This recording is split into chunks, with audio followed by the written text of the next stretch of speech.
Ерөнхий ивент итгэгч дэлхийн хамгийн нэмэгэн жив Baby Lab. Өөрийгөө хайрлая, Oxy. Сайн байцгаана уу Сөүл Лабын үзэгчдээ, та бүхэнтэйгээ шинэ дугаараараа уулзж байгаадаа маш их баяртай байна. За, Сөүл Лабаа эхлүүлэхдээ би юу хэлдэг вүлээ? Мэдээж Сөүл Лаб тасралтгүй тууштай та бүхэндээ шинэ дугааруудаа хүрэхэд хамгийн чухал нөлөөлдөг ивент итгэгчдийн цаг мөчид альтаршуулдаг. Манай Сөүл Лабын ерөнхий ивент итгэгчээр Дерматистээр баталгаажсан дэлхийн хамгийн нэмгэн живх Baby Lab хамтран ажиллаж байна. За мөн охид бүсгүйчүүдийн сар болгоны найдвартай туслах өөрийгөө хайрлах ураатай Oxy брэнд хамтран ажиллаж байна. Ингээд өнөөдрийнхөө зочдыг та бүхэндээ танилцуулъя. За манай зочин хөтлөгч Тиаман энд байна. За мөн адил манай зочин хөтлөгч Алунгоо маань байна. За энэ удаагийн дугаарыг бид эмэгтэйчүүдийн эрүүл мэндтэй холбоотойгоор part 2 болгон үргэлжлүүлж байгаа. Тэгээ энэ үрээндээ мөн манай хамгийн чухал бидэнд олон сонирхолтой мэдээлэл зөвлөгөөг хүргэх учиртай Hera Heart эмэгтэйчүүдийн эмнэлгийн үүсгэн байгуулагч их байрхан эмэгтэйчүүдийн эмч, ургийн анагаах ухааны эмч Насан жаргал өргөдөө ирсэн байна. Сайн байна уу? За дахин энэ дугаар дээр бидэнтэй хамт байгаа танд маш их баярлалаа. Баярлалаа. За хэдүүлээ чи өмнөх дугаар дээр part 2-оо юу гэж ярих гээд тохирчлоо. Part 2 дээр одоо болохоор хідүүлээ ингэн ерөөсөө жирэмслэлт яриад эхэлнэ. Жирэмслэлтийн үеийн эмэгтэйчүүдийн одоо асуудал төрөхөд яаж бэлтэх үү? За тэгээ төрснээ дараах асуудлууд бас үүсдэг штэ.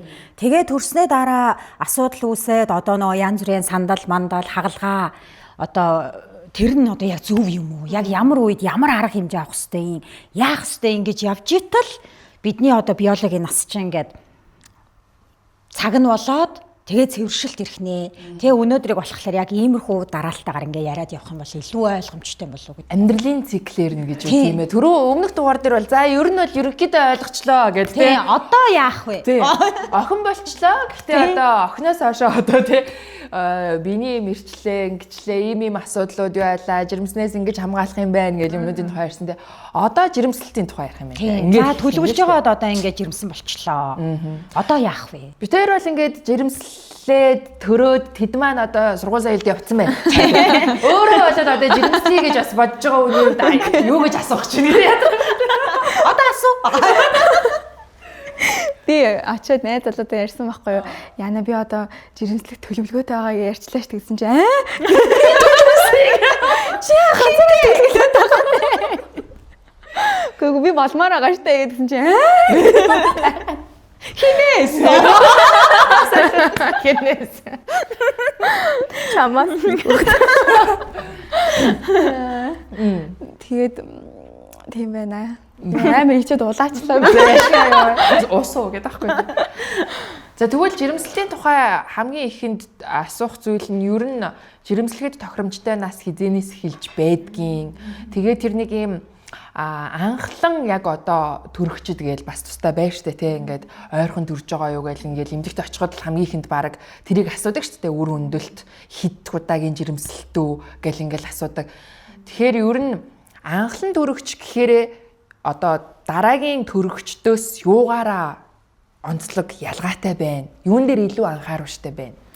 За, ер нь бол нөхөр өрчхүүн нас гэдэг ангиллыг ярьж байгаа. Биднээс бол яг нийгмийн амьдралд одоо нөгөө хотын том одоо их хотын амьдрал, завгүй амьдралд бол тодорхой хэмжээгээр одоо дээр үеийн одоо нүүдэлчин Монголын амьдралаас бол ялгаатай одоо насны хувьд шийдвэр гаргадаг болсон. За, ер нь бол хожуу төрөлтүүд бол нэлээд ихсэн байгаа гэсэн үг. За ерөнхийдөө биологийн насаараа бол 18-с 42 нас бол ерөнхийдөө 45 хүртэл за цаатал нь бол нөхөрчхүүн нас гэж бол үздэг. 45-аас дээш 45-аас 55 насыг бол цэвэршилтийн үеийн нас гэж үзнэ. За тэгээд 55-аас дээш бүрэн цэвэрсний дараа бол цэвэршилтийн дараах гэсэн юм ангилалд бол авч үздэг.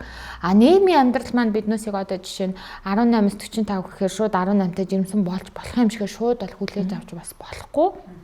Одоо мэдээж тодорхой хэмжээний сургууль соёлтой явна, ажил мэргэжилтэй болно гэх байдлаар тухайн хүний өөрийнх нь сонголтын асуудал болно гэсэн.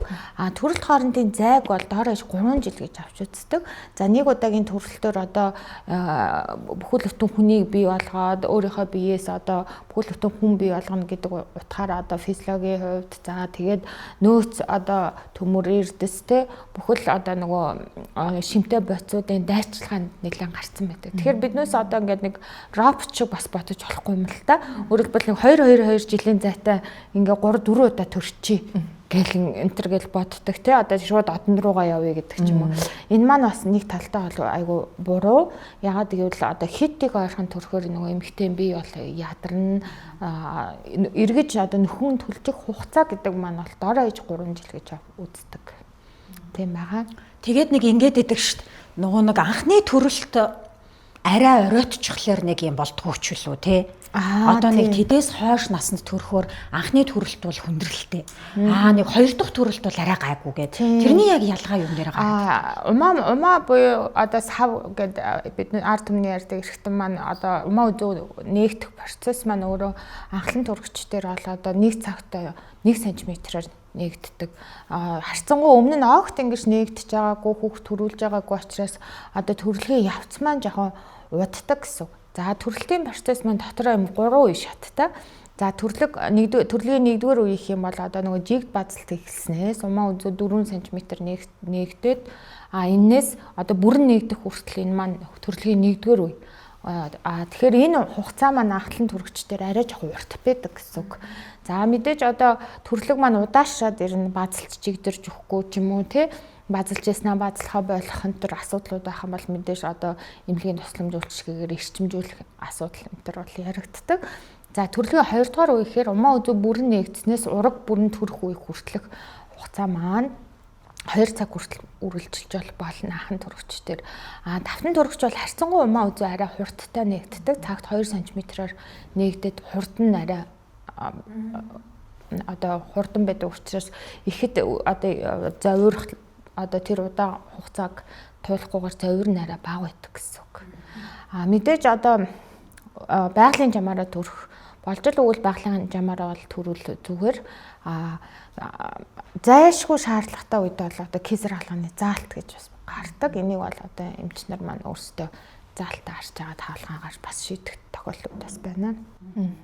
Одоо нөгөө бүр 10 хэдэн цаг хөвтлөө өнтер гэл нэг тийм байдаг шүү дээ. Би яг намайг бага охиноо төрүүлж яхад бүр нэг ээж бүр ингээд тамиртцсан. Тэгээд эмчнэр ч гэсэндээ хоорондоо яана наад ч удаа айгүй удаан өвдчлөө. Бүр одоо айгүй тамиргүй болчлоо. Одоо яана энтер гэж ярьжсэн байхгүй. Тэгээ би яг яагаад ямар одоо би физиологийн онцлогтой хүн ингэж айгүй олон цаг өвддөг юм бол тэгээ яагаад ингэж өвдөд ахт нь одоо хар ухаанаар бодоход зүгээр төрүүлүүлчиж бас болохгүй байгаа юм бол гэж бас бодож байгаа байхгүй. Тэгээ энэ яг ямар учиртай юм бэ? За нэгдүгээр хүн хүний биеийн онцлогоос их хамаарна гэсэн үг. Төрлөг аяндаа эхлээд тодорхой хэмжээгээр хугацаа гүйцсэн одоо төрөлхийн үед бол харьцангуй гайгүй байдаг. Одоо жамаар явж байгаа гэсэн үг. Гэтэл зарим нэг шалтгааны улмаас ялангуяа одоо ургийн өсөлтийн саатал ураг бүтсэн усан төрүүлээд гарцсан умаа үзүү төрөлтөнд бэлтгээгдээгүй гэдэг байдлаар одоо эм тариагаар эрчимжүүлэлт авах юм бол физиологийн процессыг гаднаас нь сэдэж өгч байгаа учраас өвдөлт нь нэлээд хүчтэй байгаад бас удах тохиолдлууд бас байна. За ингээд одоо төрөлхийн эрчимжүүлэлт сэдэлт эрчимжүүлэлт маань үр дүн өгөхгүй байгаад одоо байх юм бол бас яаралтай кесар хаалганы заалт энэ төр бол төрөлхийн явцад бол гарч болно. Тэгэхээр ер нь бол төрсний дараа л төрлөөгийн санаа амархаас биш төрөлхийн явцад юу ч болж болох одоо тийм байдал байдаг. За төрөлт маань өөрөө байгалийн жамаараа төрөх юм бол энгийн төрөлт, хэвийн төрөлт гэж үздэг. Байгалийн жамаас гажуудад одоо яаралтай хаалганы заалт гарах, ихээс авахрах, одоо төрлөг удаашрах зэрэг ураг бүтгээр завцсан гэдэг байдал үүсэх юм бол энэ эмгэх төрөлтөнд ордог. Ерөөсөө л төрөлхийн оншин дээр бол хугацаанд хэвийн төрөлт, эсвэл хугацаанд эмгэх төрөлт энэ төр гээд оншоо тавиад явдаг гэсэн үг тийм. Жирэмслэх явцдаа жирэмсэн хүн ингээд жирэмслэх явцдаа өсөлт зогслоо гэж ярьдаг. Тэгээд бас хугацаанаас өмнө төрөх явдлууд гардаг штэ дутуу төрөлт. Дутуу төрөлтийн шалтгаанууд юу нэг ямар шалтгаанууд байгаа. Тэгээд яагаад тэр ураг одоо өсөлтгүй болоод байна гэдэг талаар та За ер нь бол ингэж байгаа эхний 3 сартай одоо жирэмслэл маань одоо хэвлээ дотор ураг маань өсөхгүй төрсний цохол зогсох юм бол энийг өсөлтгүй жирэмслэл гэсэн ангилалд авч үзэж байгаа. 22 7 хоног хүртэл ураг аяанда одоо гарах юм бол энийг бол зулбалт гэдэг ангилалд ордог. За эрт үеийн зулбалт болоод хожим үеийн зулбалт маань 12 7 хоногоор ингэж кат оф хийдэг гэсэн.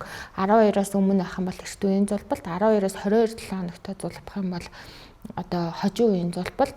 За 22-оос 36 7 хоног хүртэлх хугацаанд одоо төрөх юм бол энийг бол одоо амьдрах боломжтойгээ дутуу төрөлт гэдэг ангилал руугаа авч үздэг юм байна. Шалтгаан нь бол одоо нөгөө хугацаанаас хамаарат янз бүр гэсэн үг. За ихэнх үеийн зулбалтанд бол ихэвчлэн халдвар өрсөлттэй холбоотой. За мөн одоо генетикийн хувьд угаасаа амьдрах чадамжгүй байх юм бол аян тацуулбах эрсдэлтэй. За мөн өсөлтгүй болох шалтгаандаа мөн халдвар өрсөл бол бас ордог. Ургийн одоо тоорч халдвар гэж байдаг. Ургийг аяанда одоо өсөлтгүй болгож байдаг халдварууд байдаг. За мөн генетикийн хувьд эрэгтэйгээсээ ч бас байж болно. Амьдрах чадамжгүй одоо бид бол угаасаа хортой одоо хэвийн бус эсүүд бол үүсэж идэг. Тэрийг дархлааны эсүүд маань олж устгаж идэг гэсэн. Энэ дархлааны систем гажуудсантай холбоотой тэр одоо гажигтай одоо юм бэлгээс маань хоорондоо үр тогтох юм бол одоо амьдрах боломжгүй болох жишээний амьдрах боломжтой байгаа цаашаа өрнөх юм бол мэдээж одоо эргэтэн системийн зарим нэг гажгуудыг бол үүсгээд одоо амьдч төрөх тохиолдлууд бас байна. Хожим хугацааны зулбалт болоод дутуу төрөлт маань умаа үзний дутмагшил гэж байдаг. За умаа одоо ингээд томорхын хэрээр одоо умаа бол ингээд доошоо харуулах мөрөө тавьсан сав шиг хэрэгтэн гэсэн үг. Тэгэхээр амсар дээр нэм цагираг булчин ингээд чанга ингээд амсар нь одоо чанга байж яг хугацаанд хүртэл тээх юм үйлчлэг одоо зориулттай гэх юм уу физиологийн онцлогтой. Гэтэл умаа томорхын хэрээр одоо энэ амсар дээр ирэх даралт мэдээж нэмэгдэнэ. Гэтэл одоо умаа үзүүний төрөлхийн дутмагшилтай. За зарим нэг шалтгааны улмаас одоо умаа үзүүний хор тавдрын урдл болоод умаа үзүүний хор тавдрын шалтгаантай умаа үзүүг тайруулсан тохиолдлууд бас байдаг. Мис заслаар. Тэгэхээр одоо алдамлаар умаа үзүүний дутмагшил үүсчихэж байгаа гэсэн. Тэгэхээр иймэрхүү эмэгтэйчүүд тэр одоо 4 сартаас хойш хожим хугацаанд зулбах дутуу төрөх эрсдлүүд бол нэмэгдээ явдаг. За мөн дутуу төрөх бас нэг шалтгаанд бол бас ургийн гач хөгжил. За мөн халдвар өрсөл маань бас нэг шалтгаан болж явдаг гэсэн үг. Одоо ингээ нөгөө намаг лав төрж яхад төрсний дараа айгүй хүмүүс асуусан байхгүй. Нугас руугаа тариад хариулсан уу? За үгүй төрхийн өмнө ч гэсэндээ тий. Нугас руугаа тариад хариулах юм бол тэрийг өстө бити тариулаарай. Дараа нь өстө нуруу муруу өвдөд айгүй хоруу чанар айгүй ихтэй юм байл шүү гэлтэй. Би тухайн үед яг өвдөд одоо хаашаагаа юу тариулж байгаагаа ч одоо бүр зүйлдээ өөрөө ойлгохоо байгаад гэдэг шиг тий. Яг үндэ би тэр тариаг тариулсан үгөө би бас сайн сандаггүй байхгүй айгүй нэг юм өвдөөд үнэхээр хэцүү хахад дээрээс нь ургийн бичлэг хийн гээд юм ингээ гитсээр ингээ ороогоод тэгээ хөвтүүлчдэг. Тэгээ тэр мөр нь аюу хэцүү байсан болохоор яг сайн сандгүй. Тэгээ хүмүүс ямар ч хэлсэн тэр нэг юм нугас руу тариа хийх юм бол тэр дараа нь аюу буруу аюу хэцүү нуруу өвддөг болдог яадаг идэг болдог гэдэг нэг тийм яриа бидний дунд байгаа шүү дээ. Хүн болгол ярьдаг. Жимсэн үед ч гэсэн яриад байдаг. Тэгээ тэр яг ямар учиртай тариаг нь бид нар тэгж яриад идэв. Үнэхээр тэр тариаг хийлэхээр яг яачаад байдаг. Тэгэл яг нөө тариулсан чи одоо яг энэвэр ингээ сэгээд идэг болчихлоо. Чилээд идэг болчлоо, өвдөд идэг болчлоо гэх тэгээд идэг. Тэр яг тарианаас болоод байгаа юм. За төрөлхөө нөгөө өвдөл намдах одоо арга гэсэн үгтэй. Эпидурал гэх юм бол нугасны гадна хүндэд нь одоо хатуу альсыг цоолоод нугас маань өөрөө тархи нугасны шингийн эргэлттэй байдаг. За тэгэхээр нугасныхан завсраар одоо тэр нөгөө шингийн эргэлтнийх нь завсраараа өвдөл намдах тариа ичдэг гэсэн үг. Тэгэхээр яг нөгөө мэдрэлийн импульс маань одоо ингээд энэ доор умаа баазлахад дээшээ тархи руу одоо өвдөлт гэдэг одоо импульсыг дамжуулах үйл явц маань тэр өвдөл намдах бодисын нөлөөгөөр мэдрэгдэхээ болчихж байгаа гэсэн үг. За үнэхээр одоо олон цаг өвдсөн, тамирчсан тохиолдолд бол эпидурал мэдээг үйлчлэгийг бол санал болгодог. За энэ маань гуурс байрлуулчихдаг. За тэгээд өвдөл намдах тариа маань хугацаанд дуусаад ирэнгүүт дахиад нэмж болдгоороо давуу талтай. Спиналыг бодвол спинал буюу шууд нугас руу нэг удаадаа хатгаж тарьдаг тариа байдаг. Мэдээг үйлжүүлэх арга. За энэ маань болохоор одоо нэг удаа тарьж байгаа болохоор нэг 2 цагийн хугацаанд л үйлчилдэг гэсэн үг. Тэгэхээр дахин тариад ээж болохгүй учраас урт хугацаанд төрлөг удаашрах янзтай бол эпидурал мэдээг үйлжүүлэх хийдэг. За эпидуралын зүүн одоо спиналаа бодвол арай бүдүүн байдаг учраас одоо төрсний дараа тодорхой хэмжээгээр одоо нөгөө зүүгээр гэмтэл хэсэг газрын гэмтэл учраас эргээд нөхөн төлждөг л дөө. Гэхдээ зөв техникээр хийсэн бол урт хугацаанд ол нуруу нугасны одоо хүчтэй болно гэсэн ойлголт бол байхгүй. Мэдээж төрсний дараа нэг ихний 7 хоногтой нуруугаар өвдөх шинжүүд бол ажиглагддаг. Тэгэхээр яг хүмүүс маань одоо эмэгтэйчүүд маань юутай холбож бодох уу гэдэг маань бас янз бүр. Тэгээд нөгөө ард түмний ам дамжиж ярьсан яриа байдаг. Тэрийг одоо ингэж холбож бас бодох холбож бодоод бас ярьдаг гэж болно. За угаасаа жирэмслэлт маань одоо биеийн жин арцэг нуруунд дээр доороо иж нэг 8-аас одоо зарим эмэгтэйчүүд бол эмгэг нэмдэг л дээ 20 кг хүртэл жин нэмдэг. Тэгэхээр энэ жин маань угаасаа нуруу болоод арцэгний одоо хүндий дээр маш их ачаал үүсгдэг учраас жирэмсэн үед нуруу өвдөн, төрсний дараа нуруу өвдөн, хүүхдээ нөгөө тэрвэрч хөхүүлж удаан суух. За хүүхд маань мэдээж том биеийн жин нэмэгдэн доор аж нэг 2 нас хүртэл нь тодорхой хэмжээгээр тэрвэрдэг учраас нуруун дээр бол юм ачаал бол үүсдэг л дээ. Тэгэхээр энэ маань магадгүй нуруун дээр ачаал үүссэнтэй холбоотой өвдөлтүүд бас байхыг үүсэхгүй. За мөн гэмтэл бусад одоо өөр шалтгаантай буруу суудаг ч юм уу те амьдралын буруу хэм маягаас болоод арцэг нурууны гажилтууд бас байж болно. Тэгэхээр шууд тэр одоо эпидурал болон спинал мэдэг үжүүлэхтэй холбож бас бодож болохгүй. Тэр нөгөө юу жирэмсэн үеийн бэлгийн харилцааны тухай бас асуумаар байна. Би бас нэг асуулт байна. Эцээ би. Түрүү нөгөө нэг өрөвсөл гэж ярьжсэн шүү дээ. Одоо тэр нөгөө нэг ургийн янз бүрийн жирэмсэн тээж байгаа үед тохиолдоо тэр өрөвслээс болоод байна гэд. Тэгээ би яг нөгөө нэг жирэмсэн үед нэг хот үзүүлсэн чинь жоохон тонустай байна. Намайг ингээд юу яагсан байхгүй юу? Бараг л одоо бити алах гэсэн байхгүй юу? Тэгээд гифтэл байж байгаа. Тэгэхээр чин одоо намайг хөвтүүлээд байхаар чи сонирмцтэй. Надад хүртэл юм сонир санагдаа. Тэгээ би баахан гуглдэхгүй юу? Гаднаас баахан мэдээ хаагаад Монголоос ингээл яагаад тэгэхээр тонус гэдэг юмыг яг ингээд тайлбарлагдсан зүйл ерөөсөө тэр үед байхгүй. Тэгээ хүмүүсийн юм ам дамжаад Facebook дээр л бичсэн постууд байгаад байдаг. Тэгсэн чинь тэнд нэг йог хийдэг эмэгтэй нэг бичсэн өөрөө Японд амьдардаг йог хийдэг эмэгтэй байсан. Тэр болохоор ингээд тайлбарлахдаа тонус гэдэг чинь ерөөсөө булчин чангараад байгаамаа. Тийм болохоор энэ үед харин бүр ингэж одоо зөөлөн алхах, бассейнд сэлэх ч юм уу. Одоо тийм биедээ таарсан зөөлөн хөдөлгөөн хийж одоо тэр булчинг ингэж тайвшруулж бас ингэ дэмжиж өгөх ёстой гэд. Тэгээд тэрнээс хойш ингээл жирэмсэн үед ч нөө бүх хүн жирэмсэн байгаа юм шиг санагддаг штэ. Төрсний дараа бас бүх хүн төрөөд байгаа юм шиг санагддаг штэ.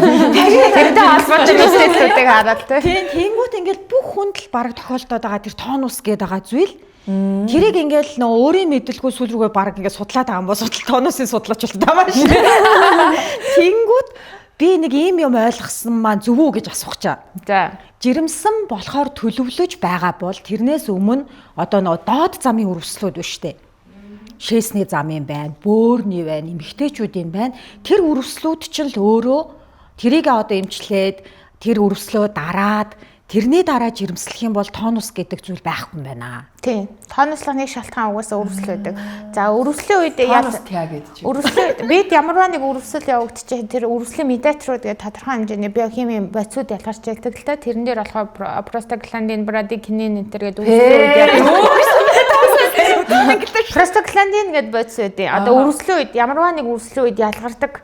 Одоо өвдөл намнах өрслийн эсрэг юм одоо ибупрофен, диклоденк зэрэг маань болохоор тэр простагландиныг саармагжуулж яадаг бодис аахгүй. Простагландин бид ялгархаар өвдөлт мэдэрч яадаг. За мөн умаа агшааж яадаг. Одоо умааг агшааж яадаг тийм одоо тодорхой хэмжээний бодисуд байлаа шүү дээ. Тэрний одоо нэг гол хүчин зүйл нь бол простагландин байдаг. Бүр эсрэгээр простагландины найрлагатай ийм мезопростол гэдэг имийг бол одоо биднээс төрөлхийн үед за зарим тохиолдолд эмийн өрөндөлтийн үед бол ашигладаг тийм байгаа. Тэгэхээр зайлшгүй өрөвслийг бол эмчлэх шаардлагатай. За тэр өрөвсөл чинь шүдний өвчин байж болно, хоолойны өвчин байж болно. Мэдээж одоо эмэгтэйчүүдийн өксөх замын бүхэл одоо зүүн өтрээний өрөвслүүдээ ол эмчилнэ. Мөн шээсний замын, бөөр шээсний замын өрөвслүүдийг бүгдийг эмчилсэн байх шаардлагатай. Тэгжээж амжилттай жирэмслэлт явагдана. Тэгжээж тэр нөгөө тонус гэдэг зүйл тохиолдох Тэрнээс хөвтөд байгаагаараа ч нэг бас өөр очихгүй юм биш үү тий. Тийм. Одоо сүүлийн үеийн Дэлхийн эрүүл мэндийн байгууллагын зөвлөмжөөр одоо дотоод төрхөөр завдж байгаа эмэгтэйчүүд гэсэн юм англи байдаг. Тэрэн дээр нь одоо юуг авч үзэх юм бэ? За үнэхээр умаа үзүүний дутмагшилтай байх юм бол умаа үзүүн дээр нь ойдол тавьчихдаг. Бас нэг тийм аргууд байдаг. Эсвэл ийм писари гэдэг хаалт таг шиг юм тавих ч юм уу. Хугацаанаас хамаарат янз бүрийн аргууд байдаг л дээ. За нам одоо тооностой байлаа гэд нам хэвтхийг бас одоо бас зөвлөхөө болчиход байгаа. Яагаад тэгэхээр хэвтэж байгаа эмэгтэй стрессддэг. Дээрээс нөгөө цусны эргэлт ингэж нөгөө гүйцэд явагдахгүй хэцэг газар цус зогсонгошдог учраас эсрэгээр одоо тодорхой хэмжээгээр энгийн хэм маягтай байж байгаа эмэгтэйчүүд бол цусны эргэлт сайжирдаг. Тэгээ дээрээс нь шингийн маш сайн уух хэрэгтэй. Усаа сайн уун. Бүр зарим Дэлхийн эрүүл мэндийн байгууллагын зарим зөвлөмжийн дээр зүгээр 0.9% одоо нөгөө нэрмэл ус хэм физиологийн усамлыг шууд суцаар нь тарих туслаар тарих энэ төр зөвлөмжүүд бас байдаг. Тэгэхээр цусны эргэлтийг сайжруулж явах тусмаа захын эргэтэнд очих тодорхой хэмжээнд боцын солилцоо сайжирчээд нөхөн төлчих процессууд бол явагддаг гэсэн. Тэгээд тэр надад тэр тонус гэж зүйлнийг нэг л удаа тэгэж шимчилсэн байхгүй. Тэгээд би бүр яг нөгөө нэг за би одоо хэвтгэн чаш ингээд тэгэл яг ингээ ажиллаа игээл гэхдээ мэдээж хүнд мөнд юм өрөхгүй тэр чинь нэг юм тодорхой хэмжээгээр нэг юмнуудаа заагалчдаг штэ. Тэгээд явж байгаа л дараа сард нь яхад үзүүлэл тэрний дараа сард нь яхад үзүүл явахад төрөн төртөл тэр тухай дахиж одоо тонустай байна хэвт байна гэхээр болцсон баггүй. Тийм байх тийм. Тэгэхээр нэг энэ бүр амарч байдаггүй л тий. Нэрээ тонус гэж амар их ярьдаг шүү. Яг хөө зайлшгүй хэвтрийн дэглэм захих тохиолдлууд бас байна. Гэхдээ яг тийм юун дээр бол хүн тонус гэдэг нэрийн дор бол шууд нам хэвтгийг бол зөвлөхөө болсон байгаа. За жирэмсүүн бэлгийн харьцаа гэлээ. Тэгсэн. Одоо ингээд надад нэг ийм одоо яриа сонсч ирсэн яриа байхгүй. Манай найз жирэмсэн болоод тэгээд яг ихний үедээ болол ингээд бас гайгүй штэ нэг мэдгэдэггүй. Тэгээд гид томроод ингээд ирсэн чинь нөхөр нь сүулдэ ингээд ойртохоо болоод тэгэд яасан гэсэн чинь сонин хүүхдийнхаа толгойроо тогшоод байгаа юм шиг эвгүй санагдаад байна гэд өвдөгч юм шиг санагдаад аюу эвгүй байна гэд тэгээд би тэр яриан дээрээ сургаал бодохгүй ер нь яа тийм ирчүүдэд бас тийм жоохон тухгүй мохгүй хэцүү бас санагддсан байна те ер нь яг жирэмсэн үед бэлгийн харилцаанд орохдоо ер нь яг одоо хугацаанаас хамаарал бас анхаарах зүйлс өөр байх гэж бодож байна. Ер нь юуг илүү зохиолон анхаарах хэрэгтэй. За жирэмсэн үед бол одоо туйлын эсрэг заалт гэх юм бол их төрүүлэлттэй тохиолдол бэлгийн харьцаанд огт орохыг хориглодог. За мөн умаа үзүүний дутмагшил гэж ярьсан умаа үзүүн дээр ойдол тавьжсэн өмнө одоо дутуу төрж исэн гэсэн юм өгүүлэмжтэй эмэгтэйчүүд бол жирэмснийхаа туршид хугацаа амрахгүйгээр одоо төрөн төртөл бэлгийн харьцааг бол хорно. Зүгээр энгийн жирэмсний хувьд бол ер нь бол бэлгийн харьцаанд шууд хорихгүй төрөн төртөл бэлгийн харьцаанд бол орж болно. За гэхдээ мэдээж нөгөө умаа томроод хэвлэлийн хүндийн даралт ихсээд жин нэмэгдээд ирж байгаа тохиолдолд байрлал зөв сонгож одоо бэлгийн харьцаанд орох зүгээр. Мэдээж нөгөө байрлалтай нэвтэйхэн байгаад мэдээж тоогийн цөөлөл зохистой гэж үздэг те. Тэр эрэгтэй хүний талаас их юм бол сэтгэл зүйн байдалтай мэдээж одоо Далтан төрөгчдөр одоо сүүлийн 3 сартаа л умаа үзүү тодорхой хэмжээгээр 1-2 см нээлттэй явж болдог. Түүнээс яг анхан төрөгчдөр болоод төдийлөө одоо толгой ингээ харагдаад одоо юу гэдэг чинь жинж гэж байхгүй. Нөгөө умаа үзүү маань ингээд нөгөө булчин чинь ингээ чанга хаалттай байгаа шүү дээ. Энэ маань ингээ нээгдээд авах юм бол мэдээж одоо толгой нь мэдрэгдэнэ гэсэн. Тэгэхээр төрөлхийн одоо жирэмсний одоо хамгийн сүүлийн хугацаанд ялангуяа сүүлийн 1 сар л умаа үзүү бага нэгдэж эхэлдэг. Тэгээ умаа үзүүн дотор салиа гэдэг юм таглаа байдаг. Ийм жийлэг шиг таглаа физиологийн одоо барьер хориг гэж үздэг л те. Гаднаас одоо өвтрэнд байгаа бактери бохирдол шууд ураг руу орохоос сэргийлсэн тийм одоо салиа гэж ярьдаг. Төрөх төхөөд ирэхээр салиа гэдэг юм цэлцгэлсэн жийлэг шиг юмнууд ордог.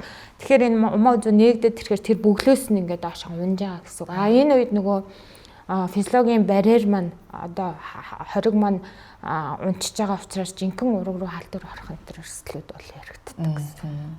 Soul Lab контентын ерөнхий ивент тэтгэгч Дерматестер баталгаажсан дэлхийн хамгийн нэмгэн живх Baby Lab. Бидний хамгийн сайн найз Baby Lab. Учир нь өдөрж шөнж хуурай таатай амрах боломжийг олгож хөвөн мэд зөөлөн гадаргуун агаарын урсгалыг чөлөөдөө нэвтрүүлэн шингэнийг хормхон зур шингээхээс гадна Хүүхдийн биед тав тухыг мэдрүүлэн хүүгдээ зэргээр хамгаална. Тэр харааж өгдөөг инээмсэглэн угтахад туслах бидний найз Baby Love.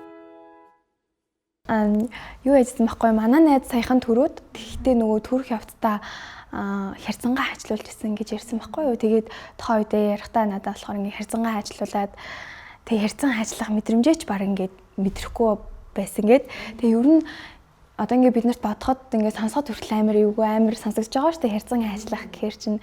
Тэгэхээр ер нь яаж одоо тэр хэрцэн хайчлах тэг хэрцэн урагдах одоо гэсэн тийм зүйлүүдээс урьдчилсан сэргийлэх үү яаж тийм юмнаас тэр зовлон өрхөө харин тийм.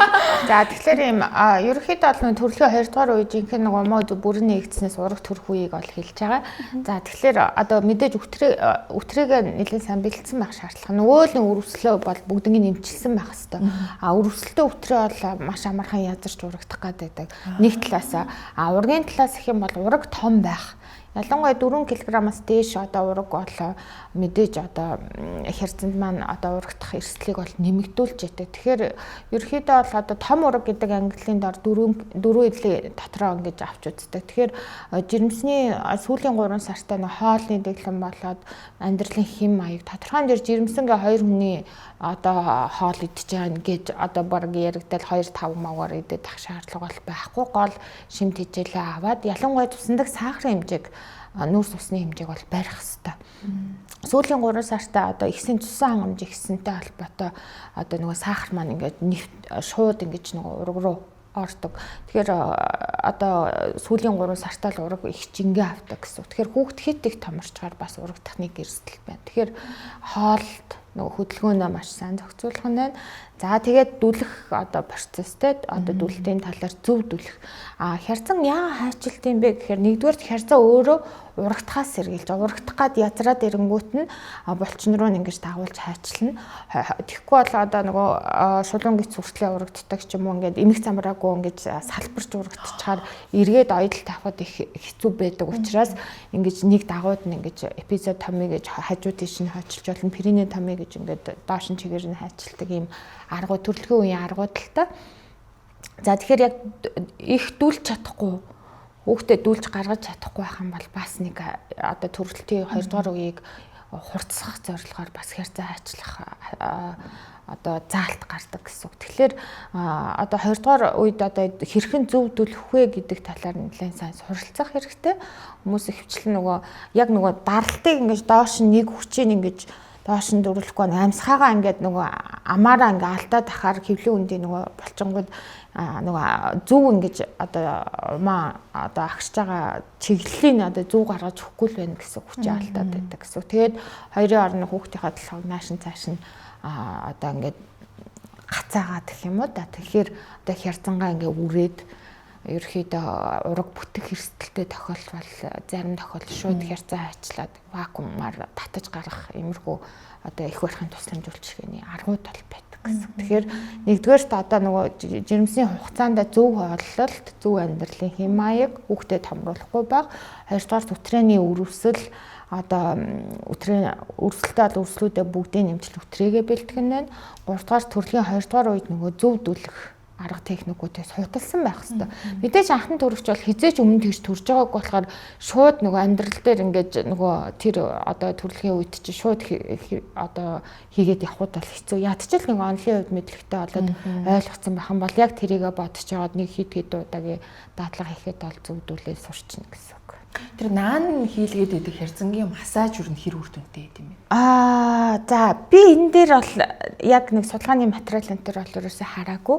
Яг энэ нэг талдаа яг төрөх төхөөд ирэхээр нэг релаксин гэдэг даавар байдаг л та энэ булчин сулдаг даавар. Тэрийг бодвол одоо гаднаас нь илэг байдлаар тэр релаксин дааврын одоо ялгарлтыг л дэмждэг юм болоо да гэж би ойлгоод байгаа. Гэхдээ яг хярцангийн массаж хийлгсэн хийлгээгүй хин урагцсан урагдаагүй гэдэг талаар бол олон улсын судалгаанууд бол байдаггүй.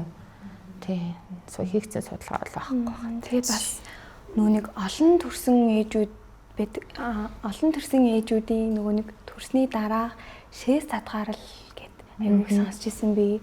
Тэгээд тэрний талаар юу ярил яагаад одоо шээс татгаарлыг шээс задгаарлын талаар тэгээд бас нөгөө нэг одоо нөгөө эмчлэх ямар арга хэмжээ шээс задгаарлал маань нөгөө хярцангийн нөхөн сэргээх одоо нөгөө өвтрээний унжилт зэрэгтэй юу холбоотой үсэж байгаа. тий хярцангийн одоо нөхөн сэргээх хагалгааны талаар л гэсэн үг л дээ. За шээс задгаарлал гэдэг маань ерөөхдөө хэд хэдэн шалтгаантай үүсдэг. За яг нь олон төрлийн эмэгтэйчүүд нөгөө ард цэгний оролын булчин суларсантай холбоотой давсаг унжиж орж ирээд давсаг маань яг умааха урд байрладаг эрхтэн. За тэгэхээр давсаг унжсантай холбоотой бол шээс задгаарлал шээс тодорхой хэмжээр тусагнах байдлаар бол илэрдэг. Зарим тохиолдолд бүр одоо 0 руу орж явахдаа тэслэхгүй одоо бицах ч юм уу иймэрхүү янз бүрийн шинж тэмдгүүдээр бол илэрдэг. За олон төрөд ирэхээр яг ард цэгний оролын ингэж үргэжээдэг энэ булчингууд маань тодорхой хэмжээр суларчдаг. За нөгөө хярцангийн одоо урагдал, язрал, за өмнө нь нөгөө хайчлуулаад эпизотоми хийгээд тодорхой хэмжээр ойсон ч гэсэн гүйцэд эдгээгүй задарч идэх тохиолдлуудад бол одоо ард цэгний оролын булчингийн бүрэн бүтэн байдал алдагдчихдаг гэсэн. За тэгэхээр яг уу хаалганы заалт гэж байна л да. Дахиад төрөхгүй гэсэн үнэхээр шээс задгаарлалтаа өтрээний урагдлын одоо 2 3 дугаар зэрэг өмнө байжсэн зэрэгээс хамаарат бол нөгөө хярцан нөхөн сэргээх хаалгааг давсаг цай хаалгаатай бол хамт хийгддэг. Энэ маань одоо төгс мэс цэцлүүлдэг гэсэн. Сандал болоод тэр одоо феникс гэдэг аппарат байдаг тий. Тодорхой хэмжээгээр одоо цэглааны импульсийг л тэр булчин руу дамжуулаад байгаа гэсэн. Булчин маань өөрөө одоо агшихтаа биохимийн ургуулгын үүднээс энэ импульс дамжуулаад ингээ агшдаг. Тэрийг л одоо сэдэх зорилготой тэр аппаратууд маань ажилдаг. Гэхдээ яг мэс засал хийсэн шиг төгс байдлаар бол одоо нэгэн тал анатомийн бүтцийн хувьд алдагдсан байгаа тохиолдолд тэрийг бол мэс заслаар одоо нөхөн сэргээж ижил одоо төрөөгүй хэмжээндээ төхөж очно гэсэн үг. Түүнээс мэдээж огт төрөөгүй эмэгтэйчүүдтэй харьцуулахад бол бас мэдээж төрсэн учраас тодорхой хэмжээгээр анатомийн өөрчлөлт орчдөг гэсэн. Бас нэг зүйл гэх юм бол нэгдүгээрт одоо төрөлтийг мэдээж зөвдүүлэх хэрэгтэй. Хоёрдугаарт нь ард цэгний оролын булчин чангалах дасгалууд ялангуяа одоо кегелийн дасгал гэдэг тийм. Кегелийн дасгал, кегел суулттай дасгалууд, одоо хайчин суулт, одоо фитнесийн дасгалууд байдаг шүү дээ. Үндсэн суулт, хайчин суулт зэрэг энэ өгзөг өргөдөг булчингуудыг сайн хөгжүүлж өгөх юм бол заавалжгүй хаалганд ороод авах зайлшгүй шаардлагатай бол биш.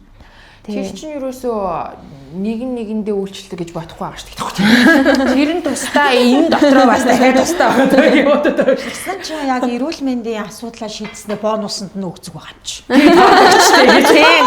Энэ бол тийм шүү. Одоо над дээр бас байнгын өршөөлөгч фитнесийн тамирчид энтэй байдаг л да. Тэднээс бол 2 3 хүүхэд гаргасан гэсэн яг төрөөгүй эмэгтэйчүүдтэй их ойролцоо бараг зарим нэг нь тэднээс илүү одоо ийм сайн одоо ард цэгний оролын булчингаас хөгжүүлсэн байдаг.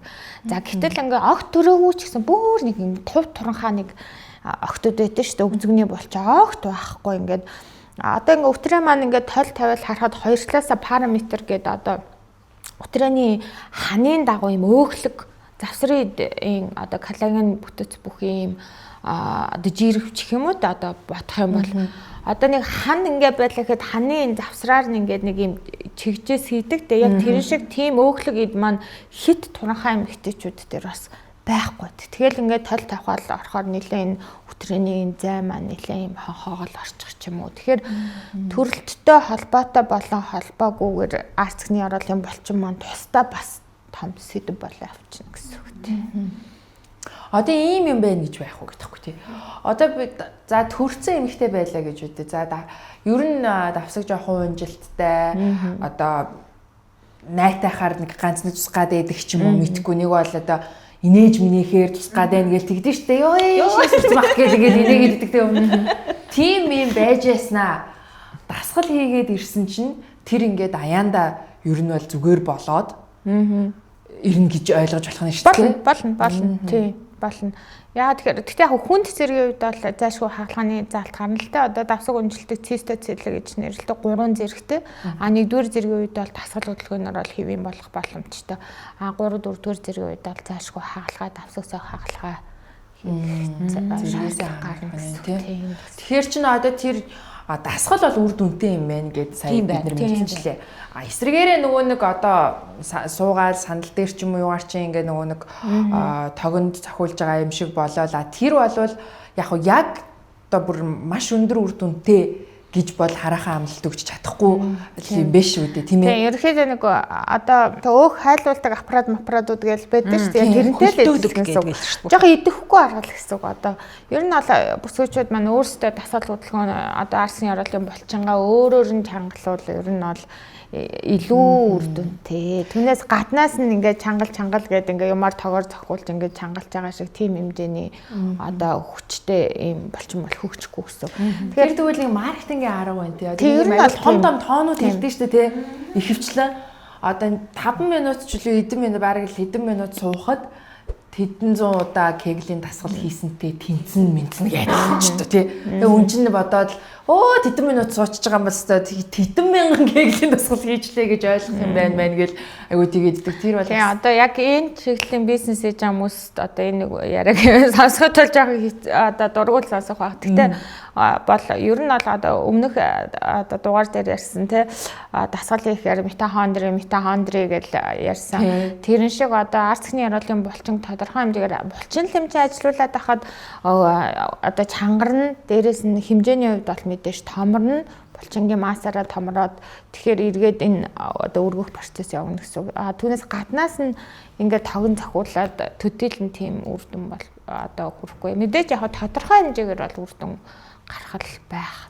Тэгтээ судалгаагаар бол батлагдаагүй арга байгаа. За эн чинь болохоор яг нөгөө эрүүл мэндийн заалтаас болоод хагалгаанд ороод байна шүү дээ. Тэнгүүд чинь ингээд хөөрхөн болох гээд хүмүүс чинь нэг хагалгаанд ороод те одоо хинэж муухай гэлцэн тэнгүүд чинь айгүй эмзэг туссан шүү дээ. Тэнгүүд л очиод ингээд одоо юуны айгүй олон төрлийн хагалгаа байгаа даа те. Тийм нөгөө гадна бэлгэрхтний нөгөө уруул хэлбэр засах. Тэгээд оюун илүү гаргах энэ хайчлан л гин. Одоо бүр бараг өөлж авна л гин. Тийм. Ингээд өөлөөд яг нэг ийм болгож болгоод ягаан болгоно л гин. Каталог харж байгаад яг мэдчихгүй гэдэг юм уу. Одоо нөгөө нэг гоо сайхны хагалгаа мэд болцоод байгаа нь яг яагаад вэ? Бэлгийн уруул тайлбарч засал бол ерөөхдөө одоо гоо сайхны хагалгаа болчихлоо юм л да. Гэхдээ бэлгийн уруул одоо төрөөгүй ч гэсэн бэлгийн уруул нь төрөлхийн юм урт юм даалгавар байх тохиолдлууд бол байна. Энэ тохиолдолд бэлгийн уруулыг бол одоо засах хагалгаа бол хийгдэж болно. Тэглээгээд одоо өөрөөрөө дараа нь төрөхгүй гэсэн заалт бол байхгүй. Тэр хязгаар энтер рүү орохгүй. Тэр бэлгийн уруул чинь жоохон дээгүүр байгаа шүү дээ. Солонгос одоо өндөр хөгжилтэй орнуудад бол одоо хилүү маань тодорхой хэмжээгээр мэдрэлийн одоо ширхгүүдийн бөөгнөрөл маш мэдрэмтгий байдаг тий. Гэтэл нөгөө бэлгийн арцаанд таашаал илүү авах үүднээс одоо гадна уруулыг ингэж хоёр талаас нь өөлж аваад дээрэс нь нөгөө хилүү ингэж унжиж орж ирчихсэн арсын ингэж хоош нь ингэж татаж аяг хаалгаанууд нэлээ их түгээмэл хийгддэг. За хилүү маань ил байснараа бол бэлгийн харьцааны үеэр илүү таашаал илүү нэмэгддэг гэж үздэг юм байлаа.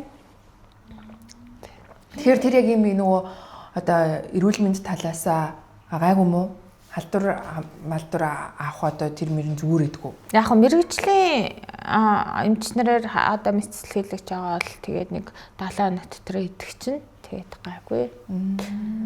Тэгээ сонголт ороод хийлгэж чинь гэсэн. Өстой яг сонголттой л асуудал. Тэгэхээр яг хөө бэлгийн арцааны үеэр одоо пластик хагалгаа хийлгэсэн болохоор ядаж нэг өөртөө итгэл нэмэгдээд өөрийгөө ингэж одоо илүү одоо тайван бэлгийн арцаанд орно гэх юм уу. Тиймэрхүү байдал. Тэр ер нь одоо нөгөө жоохон мэдрэмж нь одоо багасчдаг ч юм уу өөрчлөгдчихдэг энэ төр тийм одоо тохиолдол байх уу одоо мэдрэмжний асуудал дээр их юм бол зөвхөн гадна бэлгэрхтний хагалгаан дээр бол мэдрэмжинд бол төдийлөн нөлөөлөхгүй.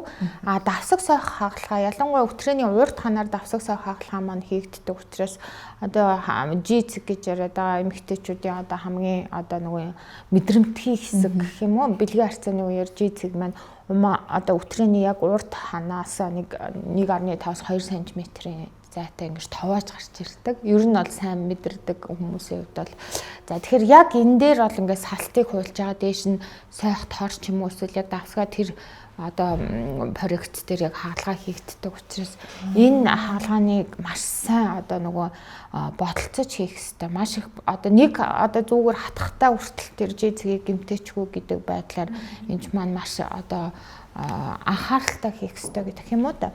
Гэтэл одоо коагуляци аппарат гэдэг төлдөг аппарат байдаг л да. Одоо нөгөө тусаалталтаас сэргийлээд одоо хаалгааны үед хэрэглэдэг. Тэрийг одоо өтрөөний урд танаар хамаагүй хэрэглэх зэрэг дээр одоо холбоотой одоо нөгөө жиз гэмтэх энэ төр асуудлуудад бас байдаг. Тэгэхээр одоо эргээд нөгөө мэдрэлийн маань нөхөн төлжөөд эргээд нөгөө хэвийн бэлгийн харьцаанд орох хүртлээр тодорхой хэмжээгээр одоо бэлгийн харьцаанд таашаал авахгүй байх эсвэл зарим нь бүр өвдөлт мэдрэх энэ төр асуудлууд бас яригддаг хаалгааны дараа. Явандаа бол яг хөө сэргэнэлтэй. Тийм. Тэр нэг юм бариу болгож оюул. Харин тийм төрхний дараа ингээд яг томцсон байна гэх нь одоо сонсон байна гэдэг. Өтрөө нөхөн сэргээх, өтрөө нарийсгах одоо хярцан нөхөн сэргээх хаалгаа гэдэг маань одоо anterior posterior colporrhea гэдэг нэг юм үндсэн хаалгаа ягддаг гэсэн. Урд ханаас нь ингээд аваад одоо давсаг сойгоод байгааг нь болохоор anterior гэдэг байгаа урд ханаас нь. Хойд ханаас нь ингэж одоо өтрөөч юм конус хэлбэртэй илэрхэд ингэж хойд ханыхын салтыг ингэж хуулаад гурвалжин байдлаар ингэж төсөж авч жагаад эргээд ингээ хярцангаас сойчно гэсэн. Хярцан сойх болоод өтрөөний одоо нарийсгах хоёр ч ингээ нэг хамтдаа явагдчихна гэсэн. Хаалгааны бас хэд хэдэн техникүүд бас байдаг л та. Зарим тохиолдолд одоо коллагентай уцаар ингэж нөгөө хэрээд сүүжнийхээ нөхөр гаргаж ирээд ингэж татах ч юм уу. Классик арга бол яг салт хуулаад ингэж сойчж байгаа. Тэрнээс гадна бас нөгөө зөвхөн утас татаж хангалдаг аргууд бас байна. Тодорхой хэмжээгээр. Коллагентай утас сүүжнээс нэгээд дүжилчихэж байгаа юм юу ер нь бол оруулаад ингэж яг өтрөөнийх нь одоо ханаар ингэж нөгөө 8-ын тоош хэрж ингэж дээш нь сойно гэсэн. Түүнээс яг салт мастыг тэгж хуулж хагалахгүй л гэсэн үг л те. Тиймэрхүү тохиолдолд бол 2 жилийн дараа өөр төрөх боломжтой. Одоо нүүрний утас таттай шүү дээ. Нүүрний тийшээ өтрөөний одоо өтрээг нарийс одоо тодорхой хэмжээр зайг нь багасгаж татах тийм бас хаалгаанууд бас байна. За мөн одоо нөгөө туранхай охтууд дээр ярьсан те хоёр талын одоо өтрөөний ханын дагуу ийм дүүргэлт хийх байдлаар филлер бас хийдэг аргууд бас байна. Филлер маань бас тодорхой хугацааны дараа өөр аяндаа бие шимэгдчихдэг дүүргэлтийн аргууд бол байдаг. Төрөөгүй эмэгтэйг одоо төрөөгүй туранхай эмэгтэйг одоо хярцан сойх шаардлага байхгүй. Тэгэхээр тухайн одоо хүнийхээ нөгөө анатоми онцлог одоо хэр их жинтэй, хэр их булчингийн бүтцтэй төрсөн мүү, төрөөгүй мүү, төрсөн бол хэр их гэмтэлтэй нөгөө давсаг унжилт байгаа мүү, шээс задгаарлал байгаа мүү гэдгийг тооцоолж иж одоо бүтэн юм нэг хаалгааны юм төлөвлөгөө гаргана гэсэн үг. Хүүшийн филлер коллагены утас муцсыг чи одоо нүүрэн байдлыг хийж багсан чинь тий бүр нүүр байтугай тий. Ямар сонирхолтой юм бэ? Мэдээгүй нэг сонир хэлмээр ч юм шиг содмаач. Тэр юуны өнгө цайруулах. Одоо нөгөө баг ягаан болгох. Маск тавих энэ тэргээд тэр одоо яг зүрхэх мөрхөхөө. За тос ч одоо ойлгож болж штэ. Тосыг бол ойлгож болоод байгаа. Скраб тосыг бол ингээд одоо вакс хэлгэснээр дараа мараа бол ингээд ойлгож болоод байна штэ. Тэнгүү тэрийг баг одоо лазердаж мөнгөний өрчилж мөрчлөөд байна уу? За манайх бол яг манай эмнэлгийн үйлчлэгэнд бол тийм үйлчлэг бол байхгүй. Их хвчлээ нэг арсны эмнэлгүүд дээр нэлээд байх шиг байлаа. Яг ерөнхийдөө бол нөгөө жирэмсэл төрөлтэй холбоотой одоо цав сугны одоо хэсгүүдээр одоо нөгөө пигмент үүсгдэг меланоцит цитисийн одоо нөгөө нөхөн төлжилт ихсээд ингээд жоохон харалцдаг. Тэгээ мэдээж бас тухайн хүний бие онцлогоос хамаарна гэсэн. Тэгэхээр иймэрхүү үйлчлэгээнүүд гоо сайхны одоо эмнэлгүүдээр илүү байх шиг байгаа. Яг хуу онлын хувьд бол ерөнхийдөө нөгөө арсыг гуйжуулаад цаанаас нь шинээр арс төхөндөлжүүлэх иймэрхүү процесс явагддаг да. Одоо энэ бас нэг сонирхож асуумаар байгаа зүйл нь янз бүрийн одоо нэг үрлнүүд энэ төр айгүйх бас байх юм аа. Одоо бас харьцангуй сүлийг хүмүүсийн эрүүл мэндийн хятад үрэл яваад ховын эрүүл мэндийн ойлголт гайгүй болоод тэр бас зах зээлээс ер нь жоо шахагдчихдаг ашиг байна л да. Гэтэл нөгөө сав цэвэрлдэг яадаг ийдэг үрлэлэг энэ те янз бүрийн одоо юм би бас эмчийн заавар зөвлөгөөгүй болвол хүний гар дээрээс тэмсэн шидийн энэ одоо ариун эмзэг нандин зүйл рүүгээ юусоо хийж болохгүй санагдаад байгаа байхгүй. Гэтэл тэр чинь одоо хийгээд бараг дотроос нь юу гарч ирж яаж цэвэрлэлээч гинүүд юм чинь тий. Тэр бол юм бэлээ. Тэр ховын үрлээс эмэгтэйчүүд над дээр зөндөө нилээдгүй иржсэн л та. Тэгэхээр яг гаргаад ирэхээр нэг мааланд бооцсон нэг хэсэг юм ургамал бодис ах шиг байгаа даа. Тэгэхээр ховын үрэл маань өөрөө өтрийг бол шууд түлчдэг юм бэлээ. Салт маань шууд түлэгдээд салс маань нэлэнхүүдээ ингэж гуйжиж унаж гарч ирээд эргээд маш их хорсож нөхөн төлчтлэх одоо бүр эсэргээрээ ядардаг гэсэн үг одоо бүр зөв зүгээр байгааг л одоо бодисоор түлчиж байгаа гэсэн үг. Тэгээ тэр салт нь ингэж гуйжиж гарч ирснийг маань бохирдол гарч ирж гин гэж ойлгуулт юм бэлээ. За би бол энэтэй бол шууд эсрэг байр суурьтай байдаг. Нэгдүгээрт одоо гарал үүсэл нь тодорхойгүй эмийн бодис юм уу ямар бодис. Хоёрдугаарт нөгөө Монгол улсын одоо эмнэлгийн хэрэгслийн газар бүртгэлтэй хэсэг нь тодорхойгүй. Тэгэхээр охид бүсгүүчүүдтэй зөвлөхөд бол хэрвээ өвтрээр рүүгээ ямарваа нэг одоо хэсэг газрын эмчилгээ хийхээр бол одоо мэрэгсэн эмчид үзүүлээд тодорхой хэмжээгээр шинжилгээгээрээ батлаад одоо ямар үүсгэгч байгаа юм, бактери байгаа мó, мөөгөнцөр байгаа мó, юу байгаа нь тэрийг шинжилгээгээр баталсны дараа яг тэрэндээ тохирсон Монгол улсын эмийн стандартад бүртгэгдсэн одоо эм бэлтгэлүүдээс хэрэглээрэй л гэж зөвлөхөр байна. Тэр хуугны гар дээрээс энэ сайн тэр сайн гэд аваад одоо өтрэндээ хийнэ гэдэг маань бас нэг талтай маш их эрсдэл гэсэн үг. Тэр нэг пробиотиктэй лаа. За коллагентэй лаа. Энэ тэр тэр айгүйх лаанууд бас байдаг юм тий. Илбэг тий. Одоо сүүлийн үед бүр л илбэг. Лаанаас гадна гээл чийгшүүлэх гээл гээд нэг ингээд тампон шиг шахдаг тийм гэлнүүд байна. Нөгөө халууд үүгүүлээд бэлгийн дур хүсэл өдөөдөг яасан ийсэн юу гээл гээд ингээд яг тампон шиг ингэж хэрэглэдэг тийм гээл мэлнүүд бас айгүйх байгаад тэр одоо ер нь хэр юу вэ гэж өөртөө хэрэглэе вэ. За пробиотик буюу өтрээний хэвийн орчныг бол лактобацил гэдэг ашигтай бактери маань хэвийн орчныг хангаж байдаг. За лактобацилын найрлагын одоо харах ёстой. За мэдээж одоо өтрээнд хэсэг газрын эмчилгээ хийсний дараа бол одоо өтрээний орчин сэргээх зорилгоор лактобацилын бэлтгэлийг бол эмчнэр бол одоо хэрэглэхийг бол зөвлөдөг. Бас одоо өтрээ маань өөрөө pH одоо орчин нь болохоор хүчлэг орчинтай байдаг гэсэн. Тэгэхээр сүүний хүчлийн бактериуд лактобацил маань сүүний хүчлийн бактери шүү дээ. Тэгэхээр энэний одоо өсөлтийг дэмжих зорилгоор одоо хүчлэг орчинтай сүүний хүчлийн гээлүүдийг бол бас хэрэглэж болно. За мөн зарим нэг даавартай бас гээлүүд байдаг. Эстроген даавартай гэсэн. Энийг бол ялангуяа нөгөө цэвэрсний дараа өтрээ маань одоо салт маань нэлээд юм нэнгрээд, эмзэгшээд, хуурашаад ирдэг.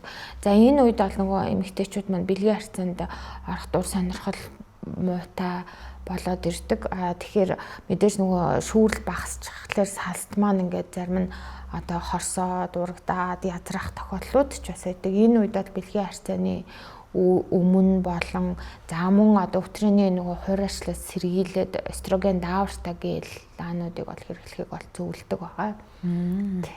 Тэгвэл бас юу юм байна тий? Эмчилгээний зорилгоор, орчин сэргээх зорилгоор бол ер нь бол хэрэглэдэг. Панаалтай л санагдаад байсан чинь үгүй л байсан юм байна.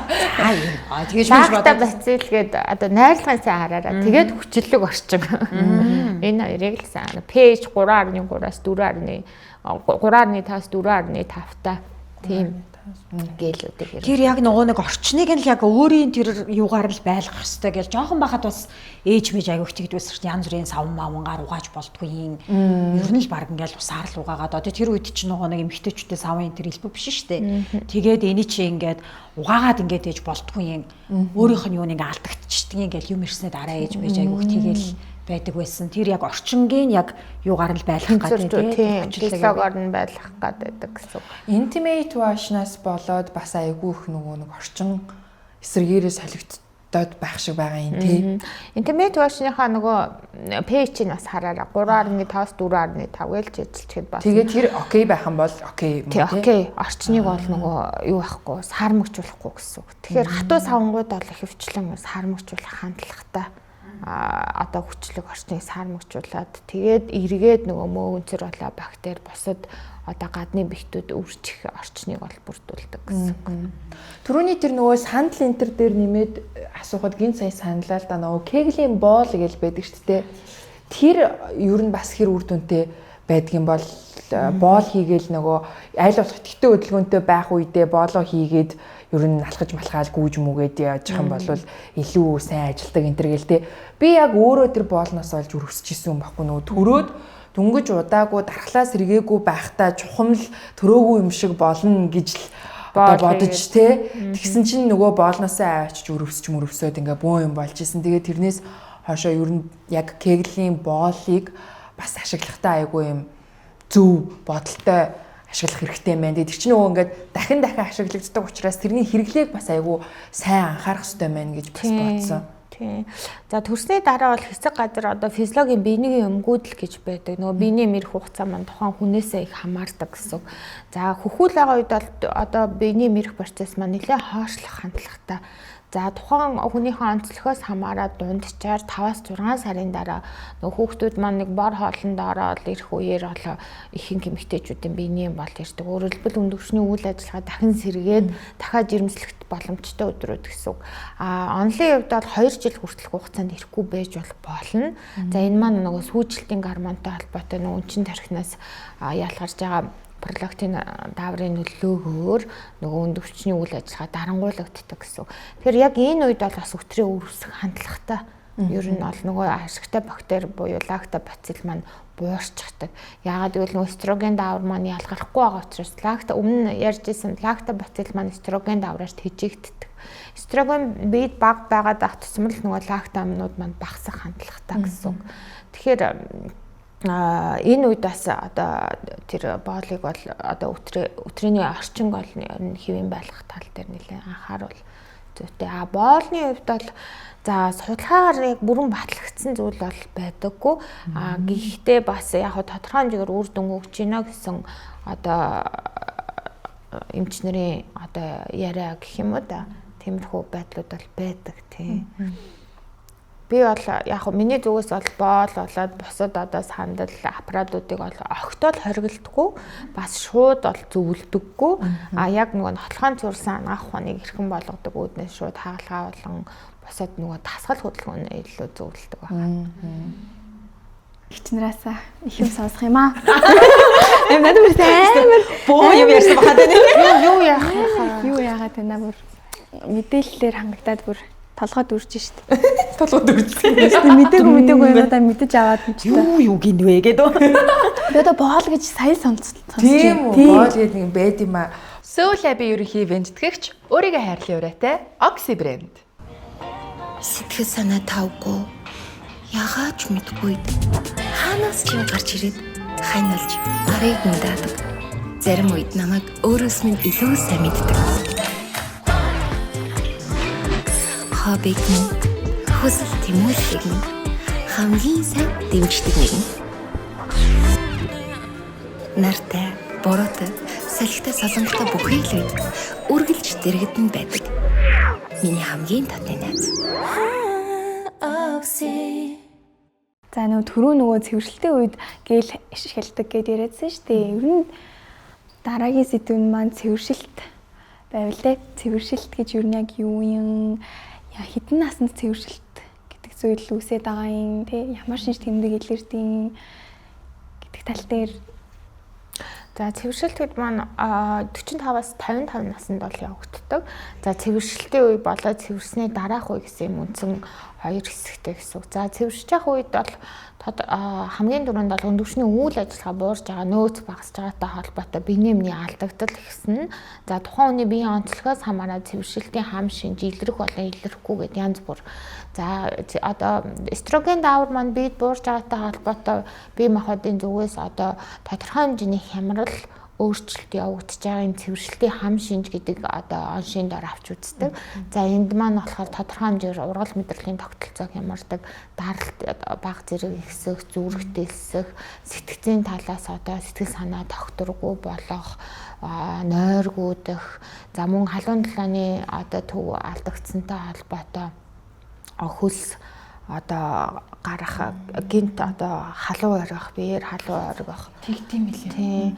Нэг халуун тарай хийлэгдэн шүү дээ. Халуун тарай гэхээр яг ингээд биеэр халуун оригдаг тэрэн шиг халуун ориглон. За энэ нь бас дотороо ингээд хүнд дунд хөнгөн гэдэг англиас хамаарад янз бүр гэсэн үг. За тэгээд иймэрхүү шинжүүд маань болохоор одоо цэвэрлэлтийн хам шинжинд орж ирдэг. За хичнээн цэвэрлэлтийн хам шинж илэрхгүй байсан ч гэсэн биед бас тодорхой хэмжээгээр өөрчлөлтүүд бол бас гардаг. Энэ дээр бол одоо бацин солилцоо удаашрах, за мөн одоо ясны сэрэгжилт, эмэгтэй хүн цэвэрсэн эхний 1 жилдээ ясныхаа кальцийн 30% алддаг гэж үздэг. Энэ маань болохоор одоо эстроген давар ясан дотор остеокласт болон остеобласт гэдэг хоёр хэсэг байдаг. Кластис маань болохоор ясыг ингэж уусгах чийдэг гэсэн үг. Пластис маань бол ясыг ингэж бат бөх болгох чийдэг гэсэн үг.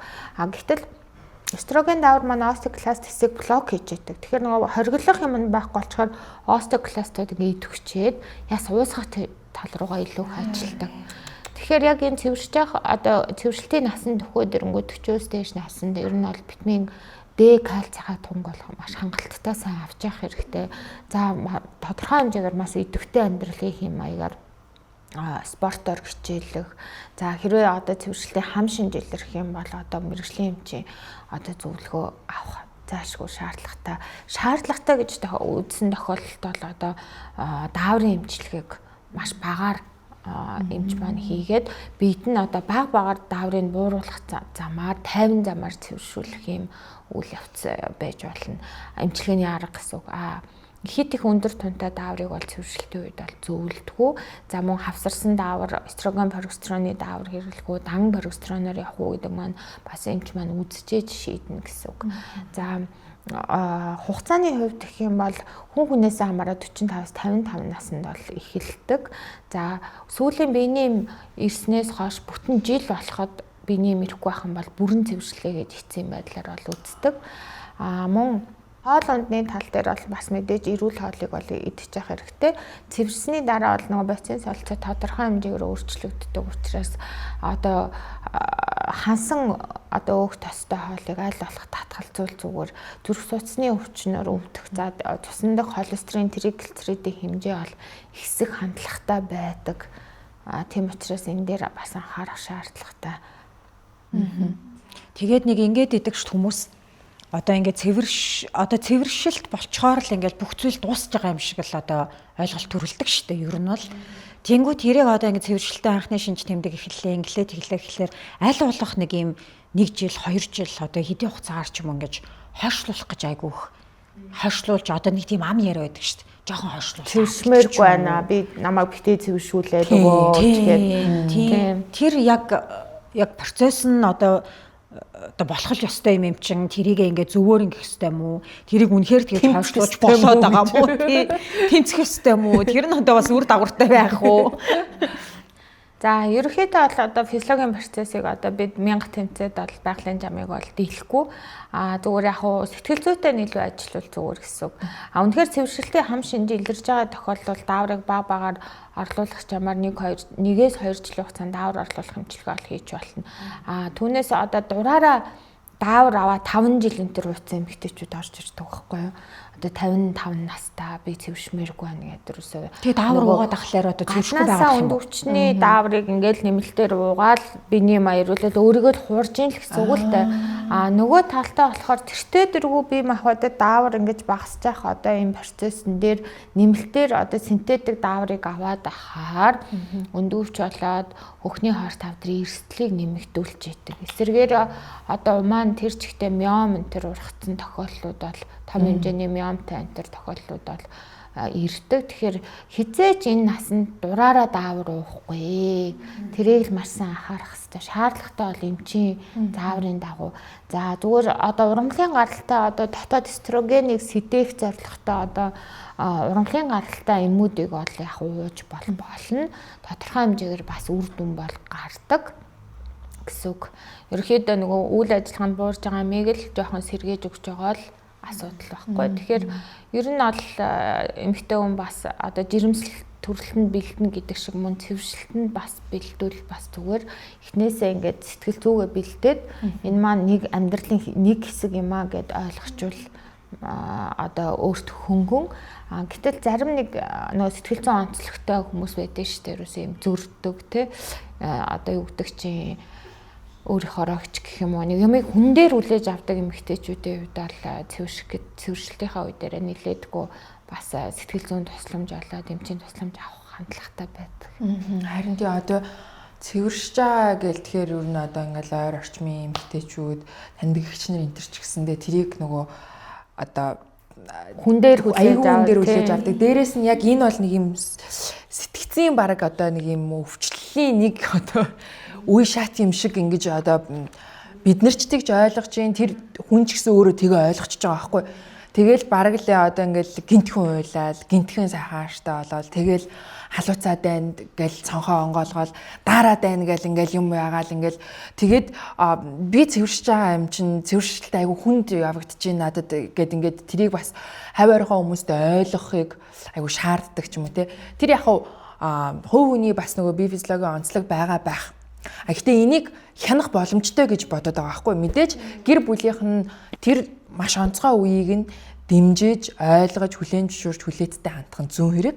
Гэхдээ хамгийн гол нь яг тэр өөрчлөлт бие дээр нь явж байгаа тухайн эмэгтэй бас өөрийгөө контролдох. Тэрийг яаж хөнгөнд авах вэ гэж тэрний төлөө ямар нэг үйлдэл хийх ёстой юм шиг санагдаад байгаа юм л да. Тэгэхээр яаж хөнгөнд авах вэ? Мэргэжлийн эмчийн зөвлөгөө аавна. Одоо яг нөгөө цэвэршилтийн хам шинжтэй эмэгтэйг сая дурдчихлаа л да хам шинж гэдэг. Цэвэршилтийн хам шинж илэрхгүй цэвэршиж байгаа хүн бас байж болох уу. Харьцангуй тэгэж бүгд ингэж савлаад бүгд халуур гэдэг бас зайлшгүй шаардлагатай бол биш гэсэн. Тэгэхээр энэ би түрүү яг яригчсан цэвэршилтийн процесс маань цэвэршилтийн үе маань 2-6 жил хүртэл үргэлжилж болно гэсэн үг. Энэ процесс маань гэсэн үг. Тэгэхээр энэ үед одоо хамгийн хүнд үе дээр нь бол эмийн эмчилгээнд бол даавар орлуулах эмчилгээ бол зөвлөнө. За мөн халуун оргилтыг одоо халуун талааны зохицуулалт нөлөөлдөг халуун оргилтыг бууруулдаг эмүүд бас байна. За мэдээж урамлын гаралтай эмүүд байна. За тэгээд эрүүл хооллолт болоод одоо өөх тосны хэрэглээ. За тэгээд мөн одоо кальц Д-ийн хангалттай авах зэрэг за шаардлагатай тохиолдолд бол сэтгэл зүйн зөвлөгөөн хүртэл бол явал маш их үр дүнтэй байдаг гэсэн. За тэгээд нэгэн цэвэршээд дууссан зовирууд гайгүй багасчих юм бол энэ байдалтайгаа эмэгтэй маань дасан зогцчихдаг л доо.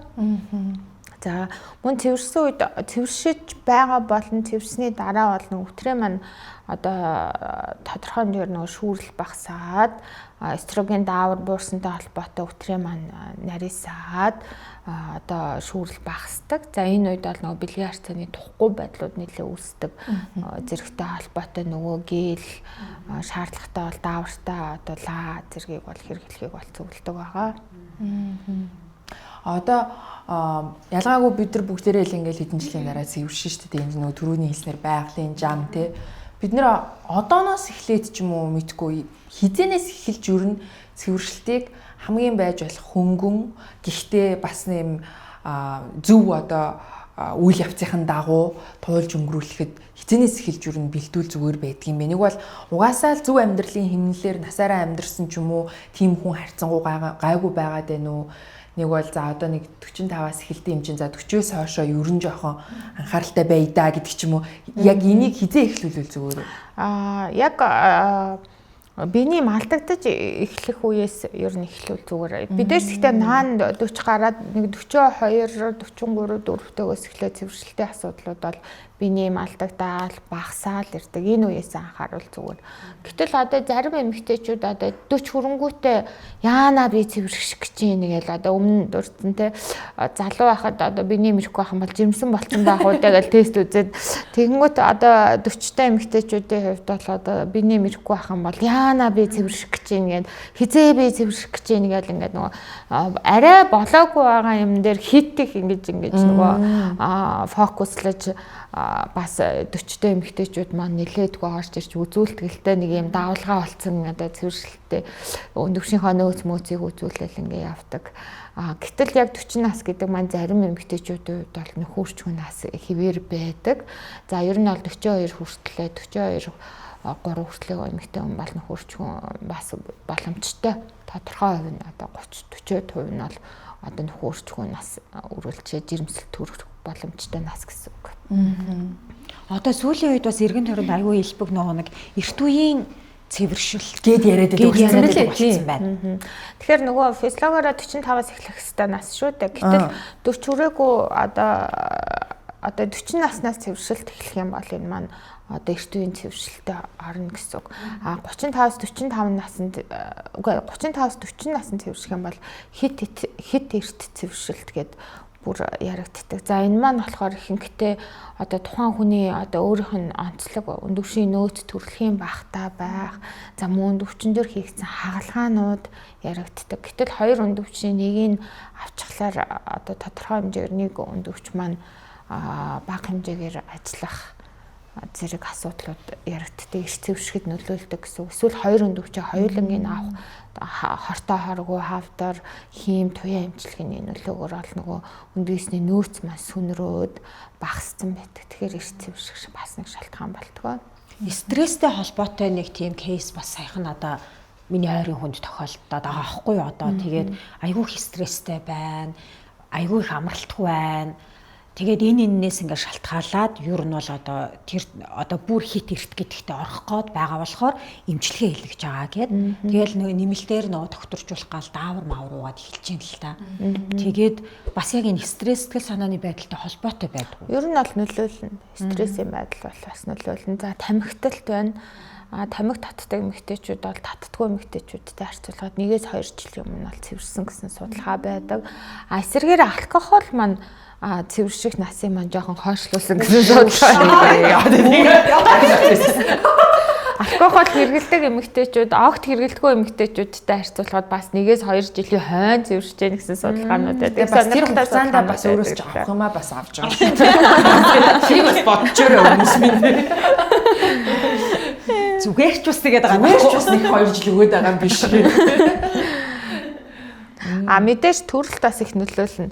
Одоо жишээ нэг удаа төрөхөд нэг төрөлтөнд жирэмсэл төрөлтөн дээр 1-2 жилд одоо цэвэрсэх насыг маань хойшлуулдаг гэсэн. Өөрөөр хэлбэл жирэмсэн боллоо, төрлөө, төрсний дараах одоо физиологийн биений эмгүүдл өндөвч сэргэх хугацаа маань тодорхой хэмжээгээр бас хүнд бол ялгаатай байгаа. Тэгэхээр доороо иж 1-2 жил төрөлт болгон дээр хойшлуулж байдаг. Огт төрөөгүй эмэгтэйчүүд бас эрт цэвэрших хандлагатай байдаг. Тэр сая 43-4 хүртэл нөхөрчгүй нас зарим эмэгтэй дээр ингээд байж идэг гэж хэлж шүү дээ. Гэтэл нөгөө нэг хоошоо төрөх тусмаа эрсдэл өндөр байгаад байдаг те. Мэдээж тий одоо хүүхэд нь илүү их одоо өвдөмтгий байна гэд бидний хувьд бол тийм яриа байгаад байдаг шүү дээ. Хөшүүн үний хүүхэд гэл өөрөө нөгөө сүлд гарсан хүүхдээ те. Хөшүүний хүүхэд айгу амархан өвддөг юм байна, ингэдэг юм байна гэж ярьдаг. Тэр бас юу нүутай холбоотой байдаг юм. За энэ дээр бол 35-аас дээш насны нөгөө хоромсон эмигийн эрсдэл маань нэмэгдээ явцдаг. Энэ дундаа одоо хоромсон эмигийн Дауны синдром гэж 21-р хоромсомын 3 гэсэн. Тэгэхээр ааваас 23 хоромсом, ээжээс 23 хоромсом ингээд нийлээ 46 хоромсомтой хүүхэд төрдөг бол бэлгийн маань ингээд бүрэн боловсрч гадагшлах хүртэл миоз гэдэг хуваагдлаар хуваагддаг. Миоз 1-2.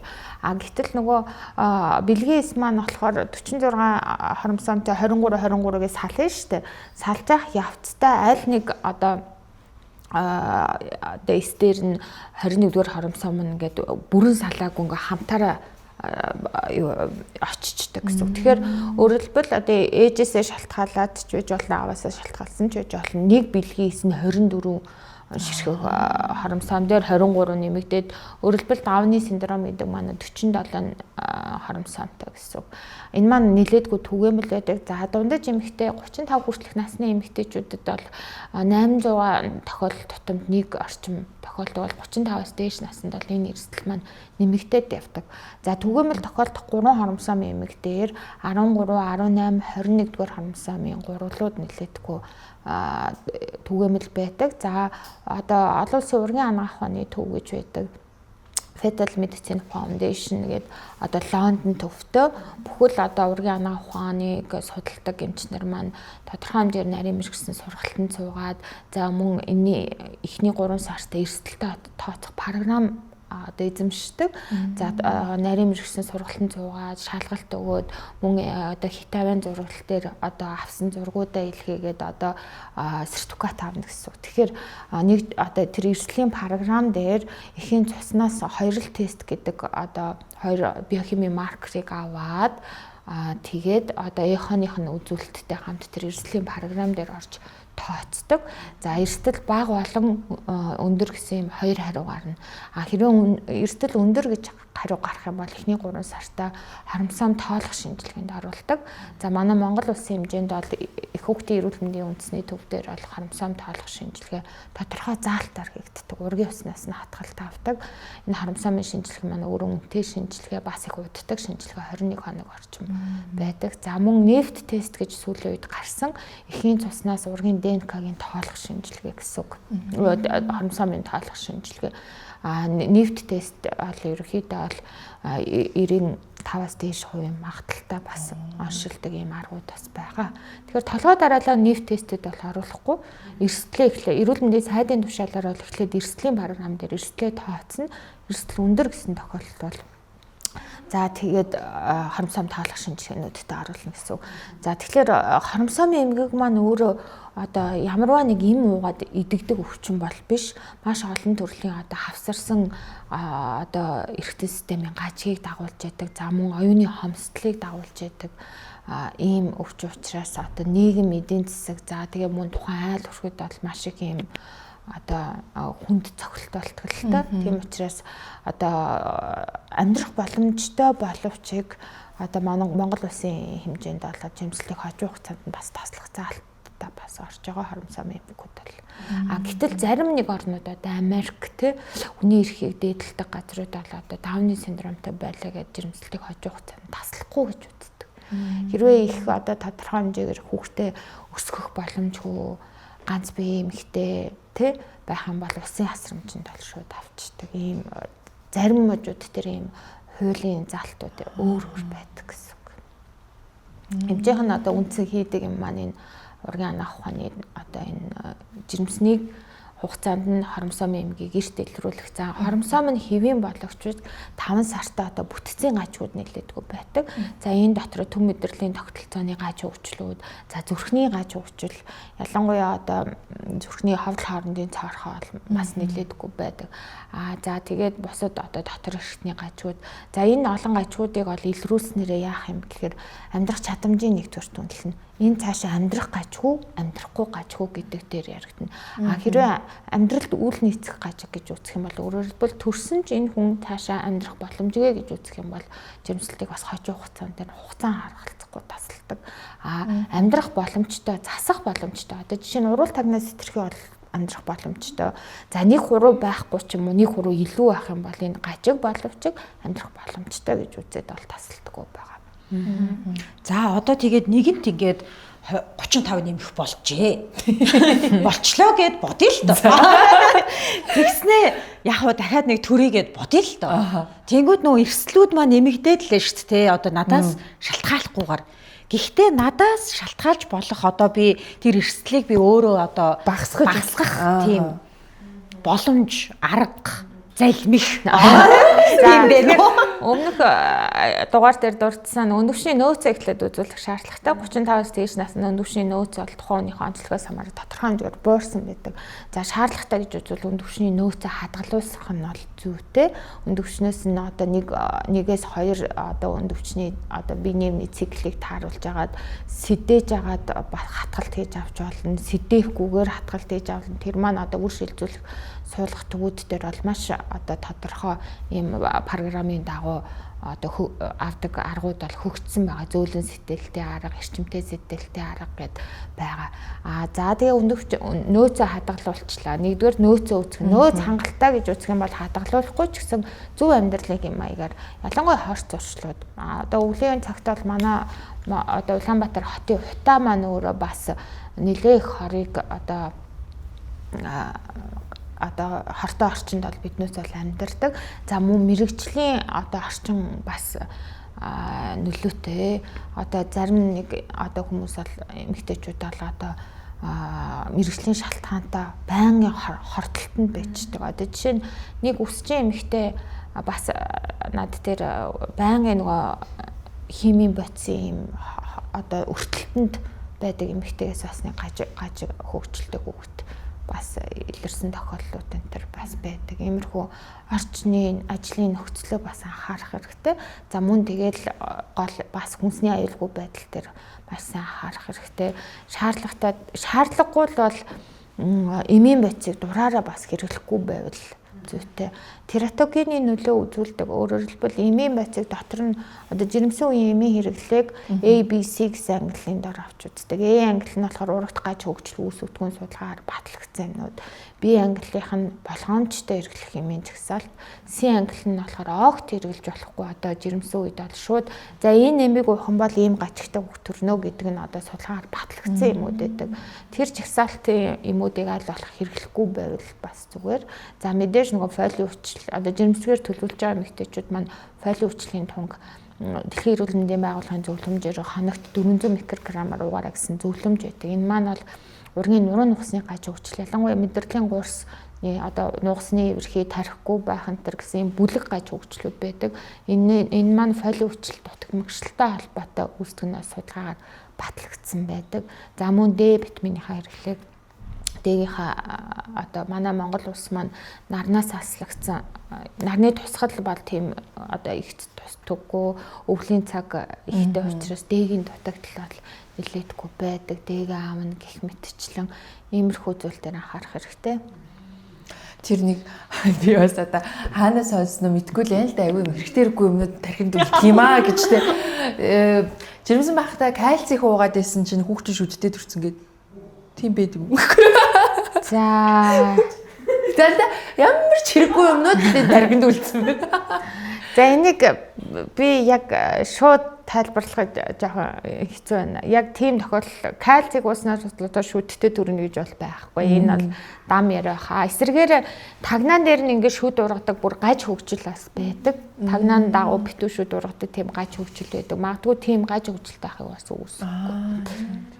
Тэр нөгөө ямар нэгэн одоо хүнсний зүйлийг хэтрүүлж идээд ахаар бас хүүхэд нь бас нэг гаж хөгжилтэй төрчдөг гэдсэн шүү дээ. Улаан лойлыг хэтрүүлж идээд хүүхэд айгүй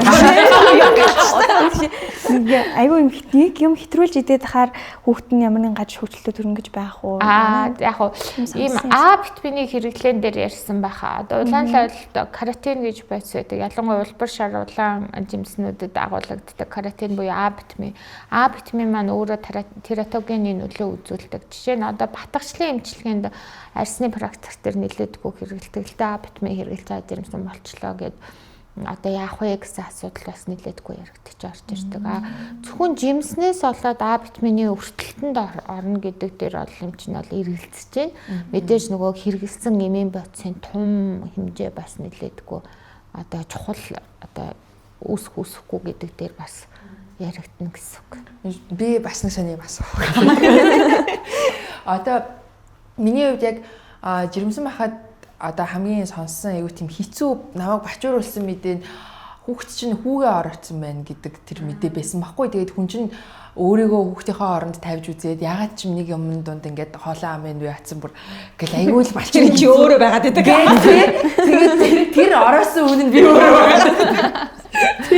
Тэгээ аюу хэцүү санагдаа. Тэгээд нөгөө юм гизээ ингээд тослохдоо бити хамаагүй ингээд тойрог хэлбэрээр тосол тэгэхээр гарын чи илчиг дагаад хүүхд чи ирэхэд тэр ингээд тослоод ингээд баг боцож тэгээд тиймэрхүү ингээд бас хоорондоо ярьдаг штэ тий. Үнэхээр тийм зүйл байд юм уу одоо ингээд би гизээ тэрийг бол одоо судалгаагаар онлын үед бол тийм бол байхгүй. За судалгаагаар баталсан тохиолдол ч бас байхгүй. Одоо яг хүү орох тохиолдол дээр бол ийм 2 удаа орчим орох бол хэвэн гэж үзнэ.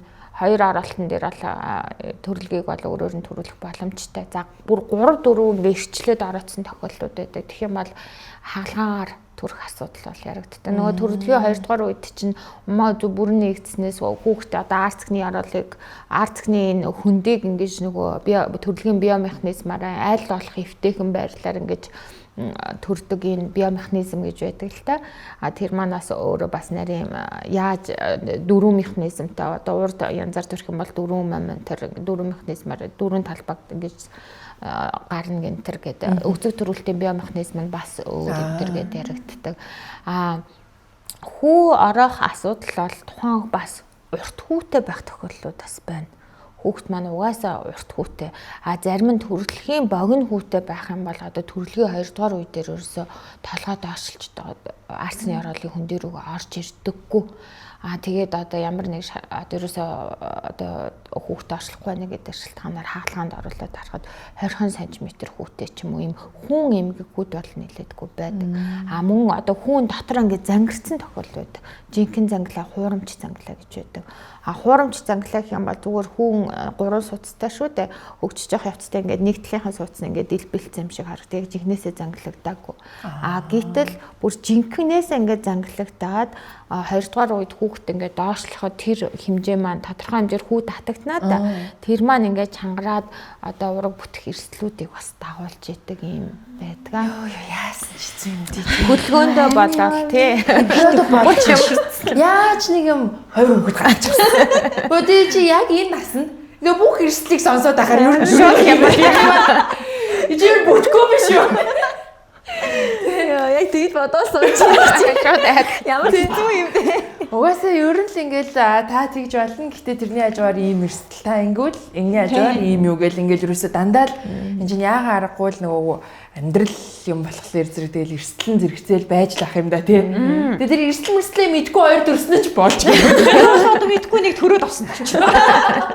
Одооноос бол дасгал хөдөлгөөн сайн эрүүл сайн хооллох юм байна. Тийм байна. Тогтмол эмчит үзүүлэх тийм. Ер нь тийм. Жимсэн болмогц одоо жирэмсийнхаа хяналтанд эрт орох. За ман одоо Дэлхийн эрүүл мэндийн байгууллагын зөвлөмжөөр цус багталтыг одоо эмчлэрээ гэсэн зөвлөмж бас байдаг. Тэгэхээр нөгөө жирэмсний эхний 3 сартаа хяналтанд эрт орохын ач холбогдол маань хархаг цус багталттай эмэгтэйчүүдийг олж илрүүлэх. За мөн тэднээс төрж байгаа одоо ураг нэраа маань тодорхой хэмжээгээр нөгөө хархаг цус багталтай эрэгтэй системийн хувьд сул дорой төрхөөс сэргийлж байгаа гэсэн үг.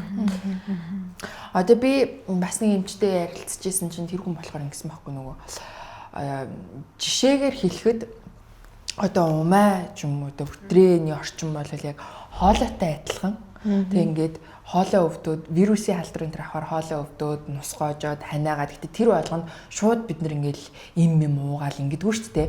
Халуус нь суугаал ингээл сайн унтаж амраа шөлтөө хоол идээд дархлаагаа дэмжиж ханаад өөрөө дархлаагаараа идгэрдэг гэдэгтэй адилхан.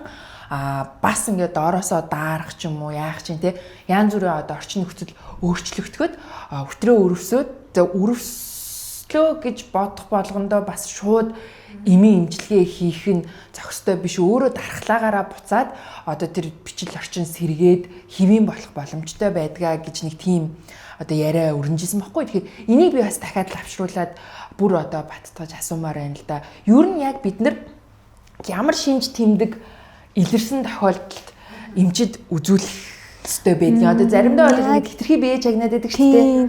Энэ нэг нөгөө зүгээр хэвийн гарах ёстой цагаан юм маань арих гараад байна уу ч юм уу тий. Тэнд жоох эргэнээд энэ даа гэдэг тийм жоох захнаад байгаа ч юм уу. Нэг бол жоох нэг юм хуурай байна уу да гэж мэгээд нэг юм айгуух чагнадаг те тэгээд очоо үзүүлэхлээр зүгээр л байдаг ч юм уу яадаг чи. Биений өмнөх нэг хэсэг үйлж байдаг юм уу те. Тэр яг ямар шинж тэмдгүүд дээр бид нар эмгтээчүүдийн эмчид яг өвдчлөө гэж бодож очиж үзүүлэх ёстой. Яг зүгээр хэвийн үедээ хэдэн сар тутамд тогтмол үзүүлэх ёстой байдгийн гэдэг. За ер нь бол яг өвтрээний өрөвслийн шалтгаантай ярьж байна те. Одоо жишээ нь зөвхөн өвтрэн дээр яригдах юм бол одоо өтрээгээр хэвийн бус ялгацс гарах тэр маань их хэмжээтэй өнгө нь өөрчлөгдөх те ногоон шаар юу гэдэг те мөн маш их хэмжээний цаагтнах те байж ядтал цаагтнах хорсох хавдах те иймэрхүү зоврууд ахын бол хөтрээний хурц үрслийн шинж гэж үзээд яралтай одоо эмчид бол хандаа доороо иж мазокийн шинжилгээ цаашлаад PCR-ийн нарийн шинжилгээнүүдийг бол өгөх шаардлагатай. Мэдээж ярилцж байгаа шинжилгээгээ сонгоно. За огт бэлгийн харьцаанд ороогүй жаад өтрийн төрөвсгөх юм бол энэ нөгөө жинхэнэ дархлаас уларсан ядарсантай холбоотой энгийн бактериуд болоод мөөгөндрийн шилтгаантай өрсөлдөд бол элбэг байдаг. Гэтэл нөгөө бэлгийн замын халдваруудаас бол зайлшгүй бас ялгах шаардлагатай болдог. Тэгэхээр одоо нөгөө асуумжаараа одоо бэлгийн хамтрагч одоо бэлгийн амьдралын талаар мэдээлэл авахаас өөр зайлшгүй шаардлагатай болдог л доо. Тэгээ PCR шинжилгээгээр бол баталдаг. Ерөнхий одоо эмэгтэйчүүдийн эмчид бол 6 сараас нэг жилдээ нэг үзүүлчихвэл сайн. За одоо урьдчилан сэргийлэх үзлэг дээр одоо умаа үзүүний хорт тавдрын эсийн шинжилгээг ялангуяа 30-аас дээш наснд эрүүл мэндийн сайдын тушаалаараа 3 жил тутам авахыг бол зөвлөсөн байдаг. Энэ маань умаа үзүүний хорт тавдрын эртэлрүүлэг гэдэг нэрийн дор явагддаг. За хүний хүнцэр вирусын халдвартай өндөр эрсдэлтэй халдвар болох 16-18 дугаар хэлбэрийн халдвартай авах юм бол жил тутамд одоо эсийн шинжилгээг өгөөрэй гэсэн зөвлөмж бас байдаг. За мөн биений эмний одоо алдагдaltaй холбоотой биений эмний өндөвшний үйл ажиллагааны алдагдaltaй холбоотой биений эмний хямралууд бас байдаг. Энэ үед бол хитавын одоо үзлэгээр бол одоо оншийг тогтоох. За мөн архаг одоо эмэгтэйчүүдийн өвчтэй эмэгтэйчүүд бас байна. Одоо эндометриоз гэх юм бол одоо умаан дотор салст нь гаднаа ургаад идэг өвчин байдаг. Тэгээ биений эм эрх дээрээ зэрэг тэр гадна ургасан салст маань хохроод маш их хүчтэй өвдөлт мэдэрдэг. Иймэрхүү эмэгтэйчүүд бол одоо тогтмол одоо эмчийнхаа зааврын дагуу нөгөө товлсон хугацаанд жил болохгүйгээр одоо хэдэн сарын хугацаанд юм тогтмол хяналтанд үзүүлээд явах шаардлагатай байдаг. Тэр хүчтэй өвдөх нь ер нь бол зөв үү буруу юу гэдэг. За биений өвдөлт одоо биений мэрэгтэй өвдөлттэй ирдэг юм үндсэн хоёр шалтгааны нэг нь бол биений одоо өвдөлттэй ирэх хам шинж гэдэг нэрийн дор явдаг. Өмнөх дугаар дээр ярьсандаа одоо нөгөө биений мэрэгтэр нөгөө суурин үеэс үйл ажиллагааны үе маань ингээ хавхрахтай дотоод эндогений өвслийн процессыг тодорхой хэмжээр явдаг. Нөгөө простагландин гэдээ ярьжсэн өвслийн медиаторыг тодорхой хэмжээр ялгархаар өвдөлт мэдэрдэг. Гэтэл нөгөө бүр хүчтэй энийг бол эндометриоз гэдэг өвчнөөс ялгахын тулд одоо бас зайлшгүй нарийн мэргэжлийн эмчид үзүүлж иж мэднэ гэсэн. Эндометриоз өвчин маань салст хавхрахын хэрээр эргээд идэхдээ наалт зүүсгээд арцхны ороолын эргэтнүүд маань нэлээд наалт зүүсгдэг. Жирэмслэгтэй удаан бас эмэгтэйчүүдийн амьдралын чанарт бол нөлөөлдөг. Одоо өвдөлтөөсөө болоод архаг стресстэй байх. За тэгээд тодорхой хэмжээгээр нөгөө одоо өвдөл намдах эмийн байнгын хамааралтай байх, тэрэндээ намдахгүй байх. За мөн одоо бүр биений эмнийн зогсоодог эмүүдийг бас одоо 3-6 сарын хугацаанд уйлгадаг. Энэ маань бас сэтгцийн одоо байдалд нь бас нөлөөлдөг, гаж нөлөөнө тэ. За эндометриоз өвчний одоо үндсэн онцлогооны голден стандарт гэж байдаг. Дурангийн мэдцлээр ороод одоо умаан дотор байх юм нь гаднаа ургацсан байна гэдэг эндометриозуудын голомтыг түүгээд эдийн шинжилгээгээр баталснараа эцсийн байдлаар одоо энэ эндометриоз гэдэг өвчин онш тавьдаг. За эндометриозтэй эмэгтэйчүүд маань нэлээд архаг явцдаа шууд нэг юм уугаад идэгчгүй урт хугацаанд сэдрэлийн байдалтай сэдрэл намжил гэсэн байдалтай явдаг учраас ер нь бол нөхөрч хүнээс хизээл зогсно хизээл цэвэршин тэр үед бол эндометриоз зогсно гэж үздэг. Тэгэхээр иймэрхүү эмэгтэйчүүд одоо эндометриозоос гадна бас дахиад хэд хэдэн өвчнүүд байна л да эмэгтэйчүүдийн архаг өвчнүүд ийм өвчтэй эмэгтэйчүүд бол ер нь байнгын хяналтанд үзүүлж эмчтэйгээ хамтарч ажиллаж явна л гэсэн үг. Ерөнхий ивент итгэгч дэлхийн хамгийн нэмэгэн живх Baby Lab. Өөрийгөө хайрлая Oxy.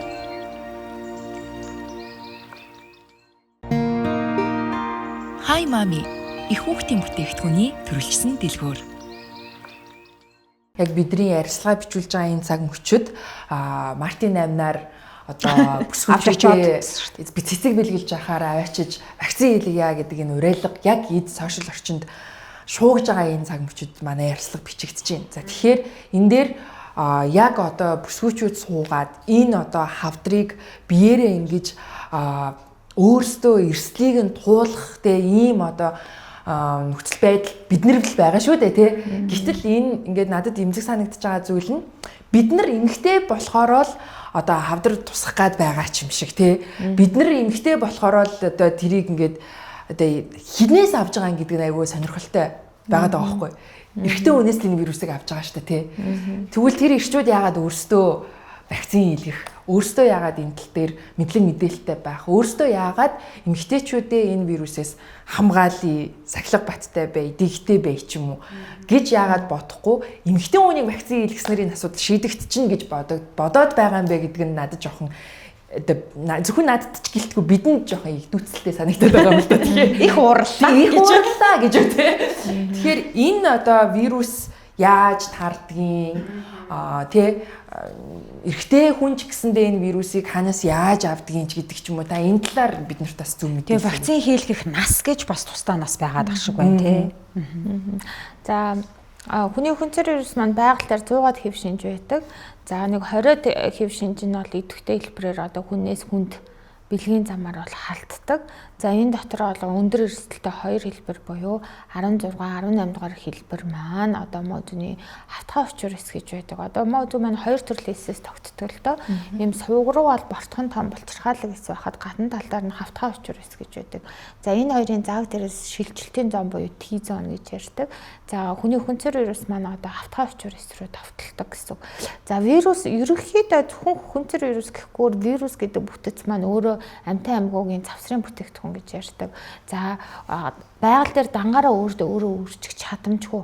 Зөвхөн одоо удмын мэдээлэл ДНК юм уу РНК-гийн утаслаг гадуур уургийн бүрх өвчтэй капсултай байдаг. За эзэн бие буюу одоо нөгөө бай эрхтэн гэж байдаг. Эзэн биеийнхаа бай эрхтний эс дотор ороод одоо хүний хүнцэр вирусын хувьд болохоор хавтгай учирс маань бай эрхтэн байх нь байна. Гэтэл ковидын үед одоо ковид вирусын үед бол одоо уушгины эсүүд маань бол бай эрхтэн байсан тий. Тэгэхээр нөгөө бай эрхтнээ тодорхой хэмжээгээр ашиглаж явах явцтай гэмтээдэг гэсэн.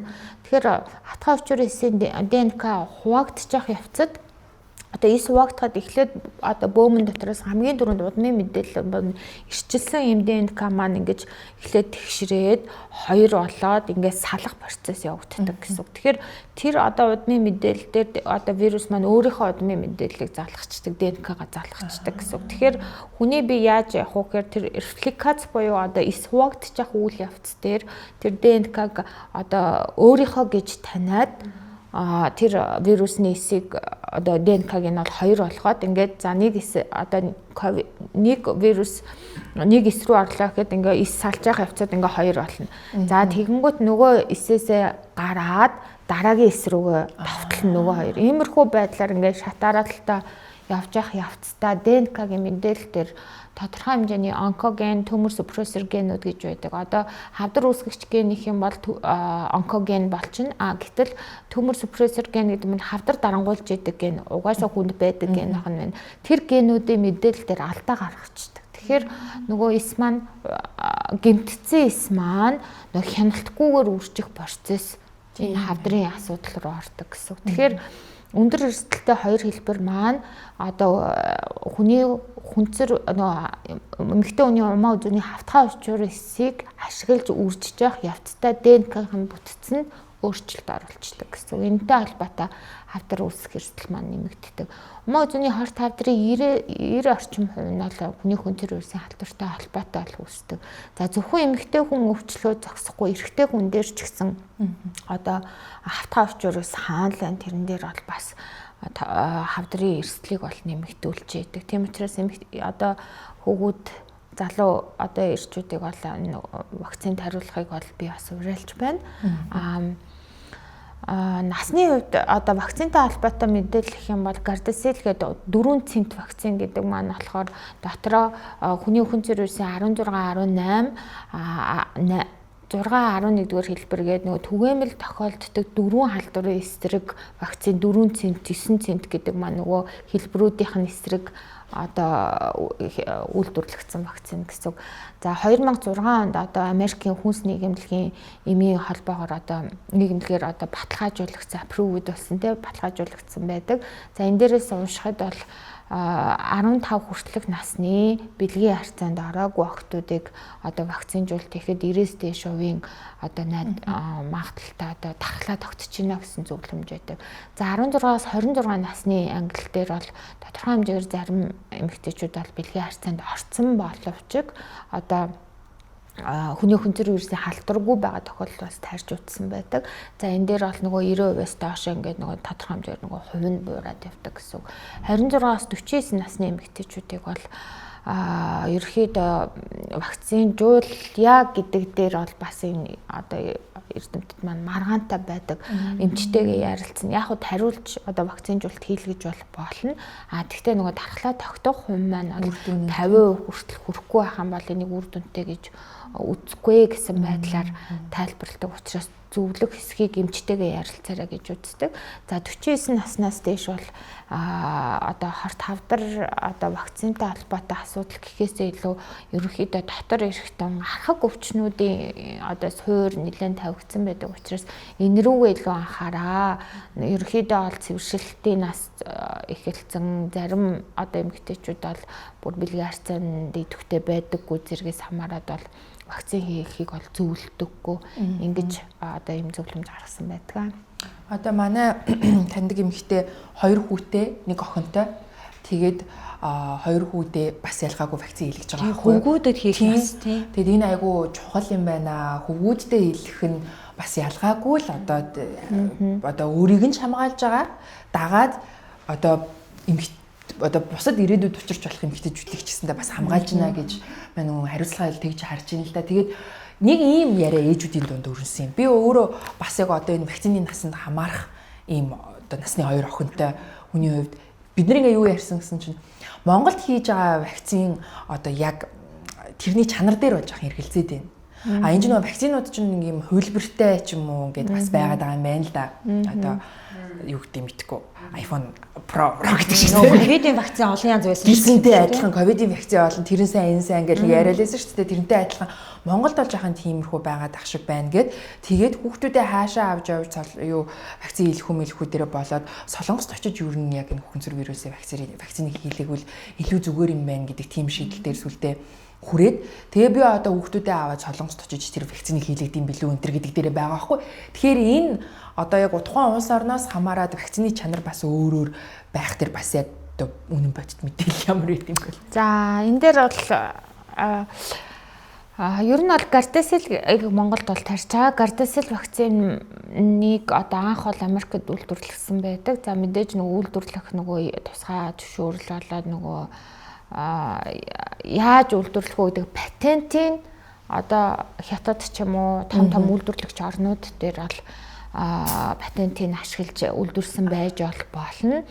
За тэгэхээр яг Монгол улсаар эмийн байц орж ирэхэд бол тодорхой хэмжээгээр эмнэлгийн хэрэгслийн газар бүртгүүлнэ.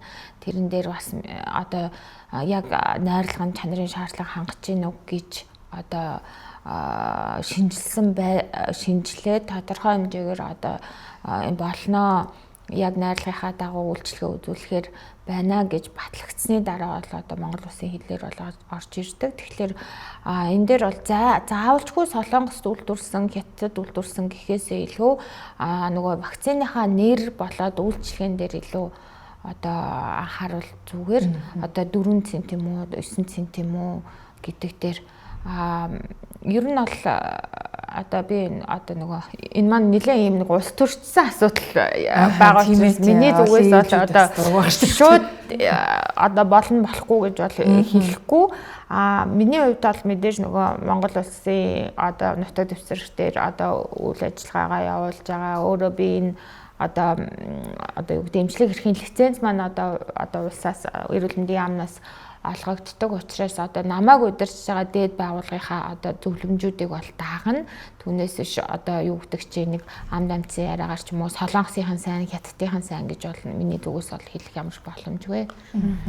Хөвгүүдийн насны хувьд хөвгүүдэд хэдэн наснд нь хөвгүүдийг бол 15-аас доош наснд бол тариулсан зүйтэй л гэж би зөвлөхөр байна. Яагаад тэгэхээр одоо жишээ нь бэлгийн цонх гэж ярьдаг тий. Одоо бас эрэгтэй хүнтэйгээ бэлгийн хавталт орох ч юм уу. Одоо энэ маань бас нилээдгүй нийгэмд бас тархаж байгаа нээлттэй биш боловч байдаг. За гэтэл одоо нөгөө хүний хавтгай өвчүүрээс хаанлын тийшэл одоо хүний хүнзэр вирус давтлах нөгөө боломжтой гэсэн. Тэгэхээр шулуун гисний хорт хавдар, шодон тэрхи арсны хорт хавдар энэ төр үүсгэсэн судалгаанууд бас байдаг. Тийш үү одоо эрэхтэй ч гэсэн аюултай байгаа. Тийм ээ 15 наснаас өмнө л ер нь энийг хийх хэрэгтэй юм. Тийм ээ шүү дээ. Яг ийм нэг юм мэрэгжлийн одоо хүнээс асуумаар байсан. Гэхдээ ингээ нэг тийм ойртны хүмүүсийн ярианд итгэчихсэн байсан ч юм уу те тэр бүх одоо асуултнуудаа тодорхой улс ууртай ийм хариулт авч чадсан баха гэж бодож байна. За тэгээд өнөөдрийн сөүлээ би маань цаг дуусах болсон байна. Тэгээ үүгээр шинэ дугаараа өндөрлүүлье. Манай өнөөдрийн дугаарт зочин хөтлөгчөөр Тяман хамт байлаа. Алунгой маань мөн хамт байлаа. Тэгээ бидэнд өөрийн одоо үнэтэй цаг хугацааг зориулж манай үзэгчдтэй хамт энэ олон одоо маш чухал хэрэгтэй одоо хизээд бид бүгдийн заавал мэдэх ёстой энэ одоо мэдээллүүдийг хуваалцаж заавар зөвлөгөө өгсөн насан жаргал эмчтэй маш их баярлалаа. Маш их юм мэдэж авлаа. Хоёр дугаарын турш харин энэ бүр ингээ нөгөө нэг юм гэрт нэг юм ном байж идэв штэ. Хүүхэд өвдөхөөр ирээд ингээ хардагтай адилхан те нэг юм болгоод дээр нэг ярьсандаа юу гэлээ гэд баг дахин YouTube-өө үзэж яхаар баг тийм дугаар болоод архивлагдаад үлдлээ гэж бодож байна. Тэгээд манай Soul Lab-ийн ерөнхий ивент тэгчээр дерматистер баталгаажсан дэлхийн хамгийн нэмгэн жив Baby Lab хамтран ажиллаж байгаа. За мөн охид бүсгүйчүүдийн найдвартай туслах өөрийгөө хайрлын ураатай Oxy брэнд хамтран ажиллаж байгаа. Тэгээд живхээ хөргүүлж авч амжихгүй хүмүүс байх юм бол Хай мамигаар бас байгаа газараа хөргүүлээд аваарай. Өнөөдрийн шинэ дугаартай хамт байж бидний яриг эхнээс нь дуустал хамт үтсэн хүмүүстээ маш их баярлалаа. Зочдтой бас их баярлалаа. Хөтлөгч нартай бас баярлалаа. Тэгээд үзэгчдтэй ч гэсэндээ баярлалаа. Өөртөө бас баярлалаа. Талаа байсан. Баярлалаа. За тий баярлалаа. Тэгээд дугаар байлаа. Өнөөдрөлтөө 4 хүүхэн ингээд эмгтээчүүдийн эрүүл мэндээр дээр ярьсан чинь камерын ард 4 залуу сууж байна. За тэгээд дараагийн шинэ дугаараар эргээд уулзлаа. Тэр баяртай үзэгч. Баярлалаа.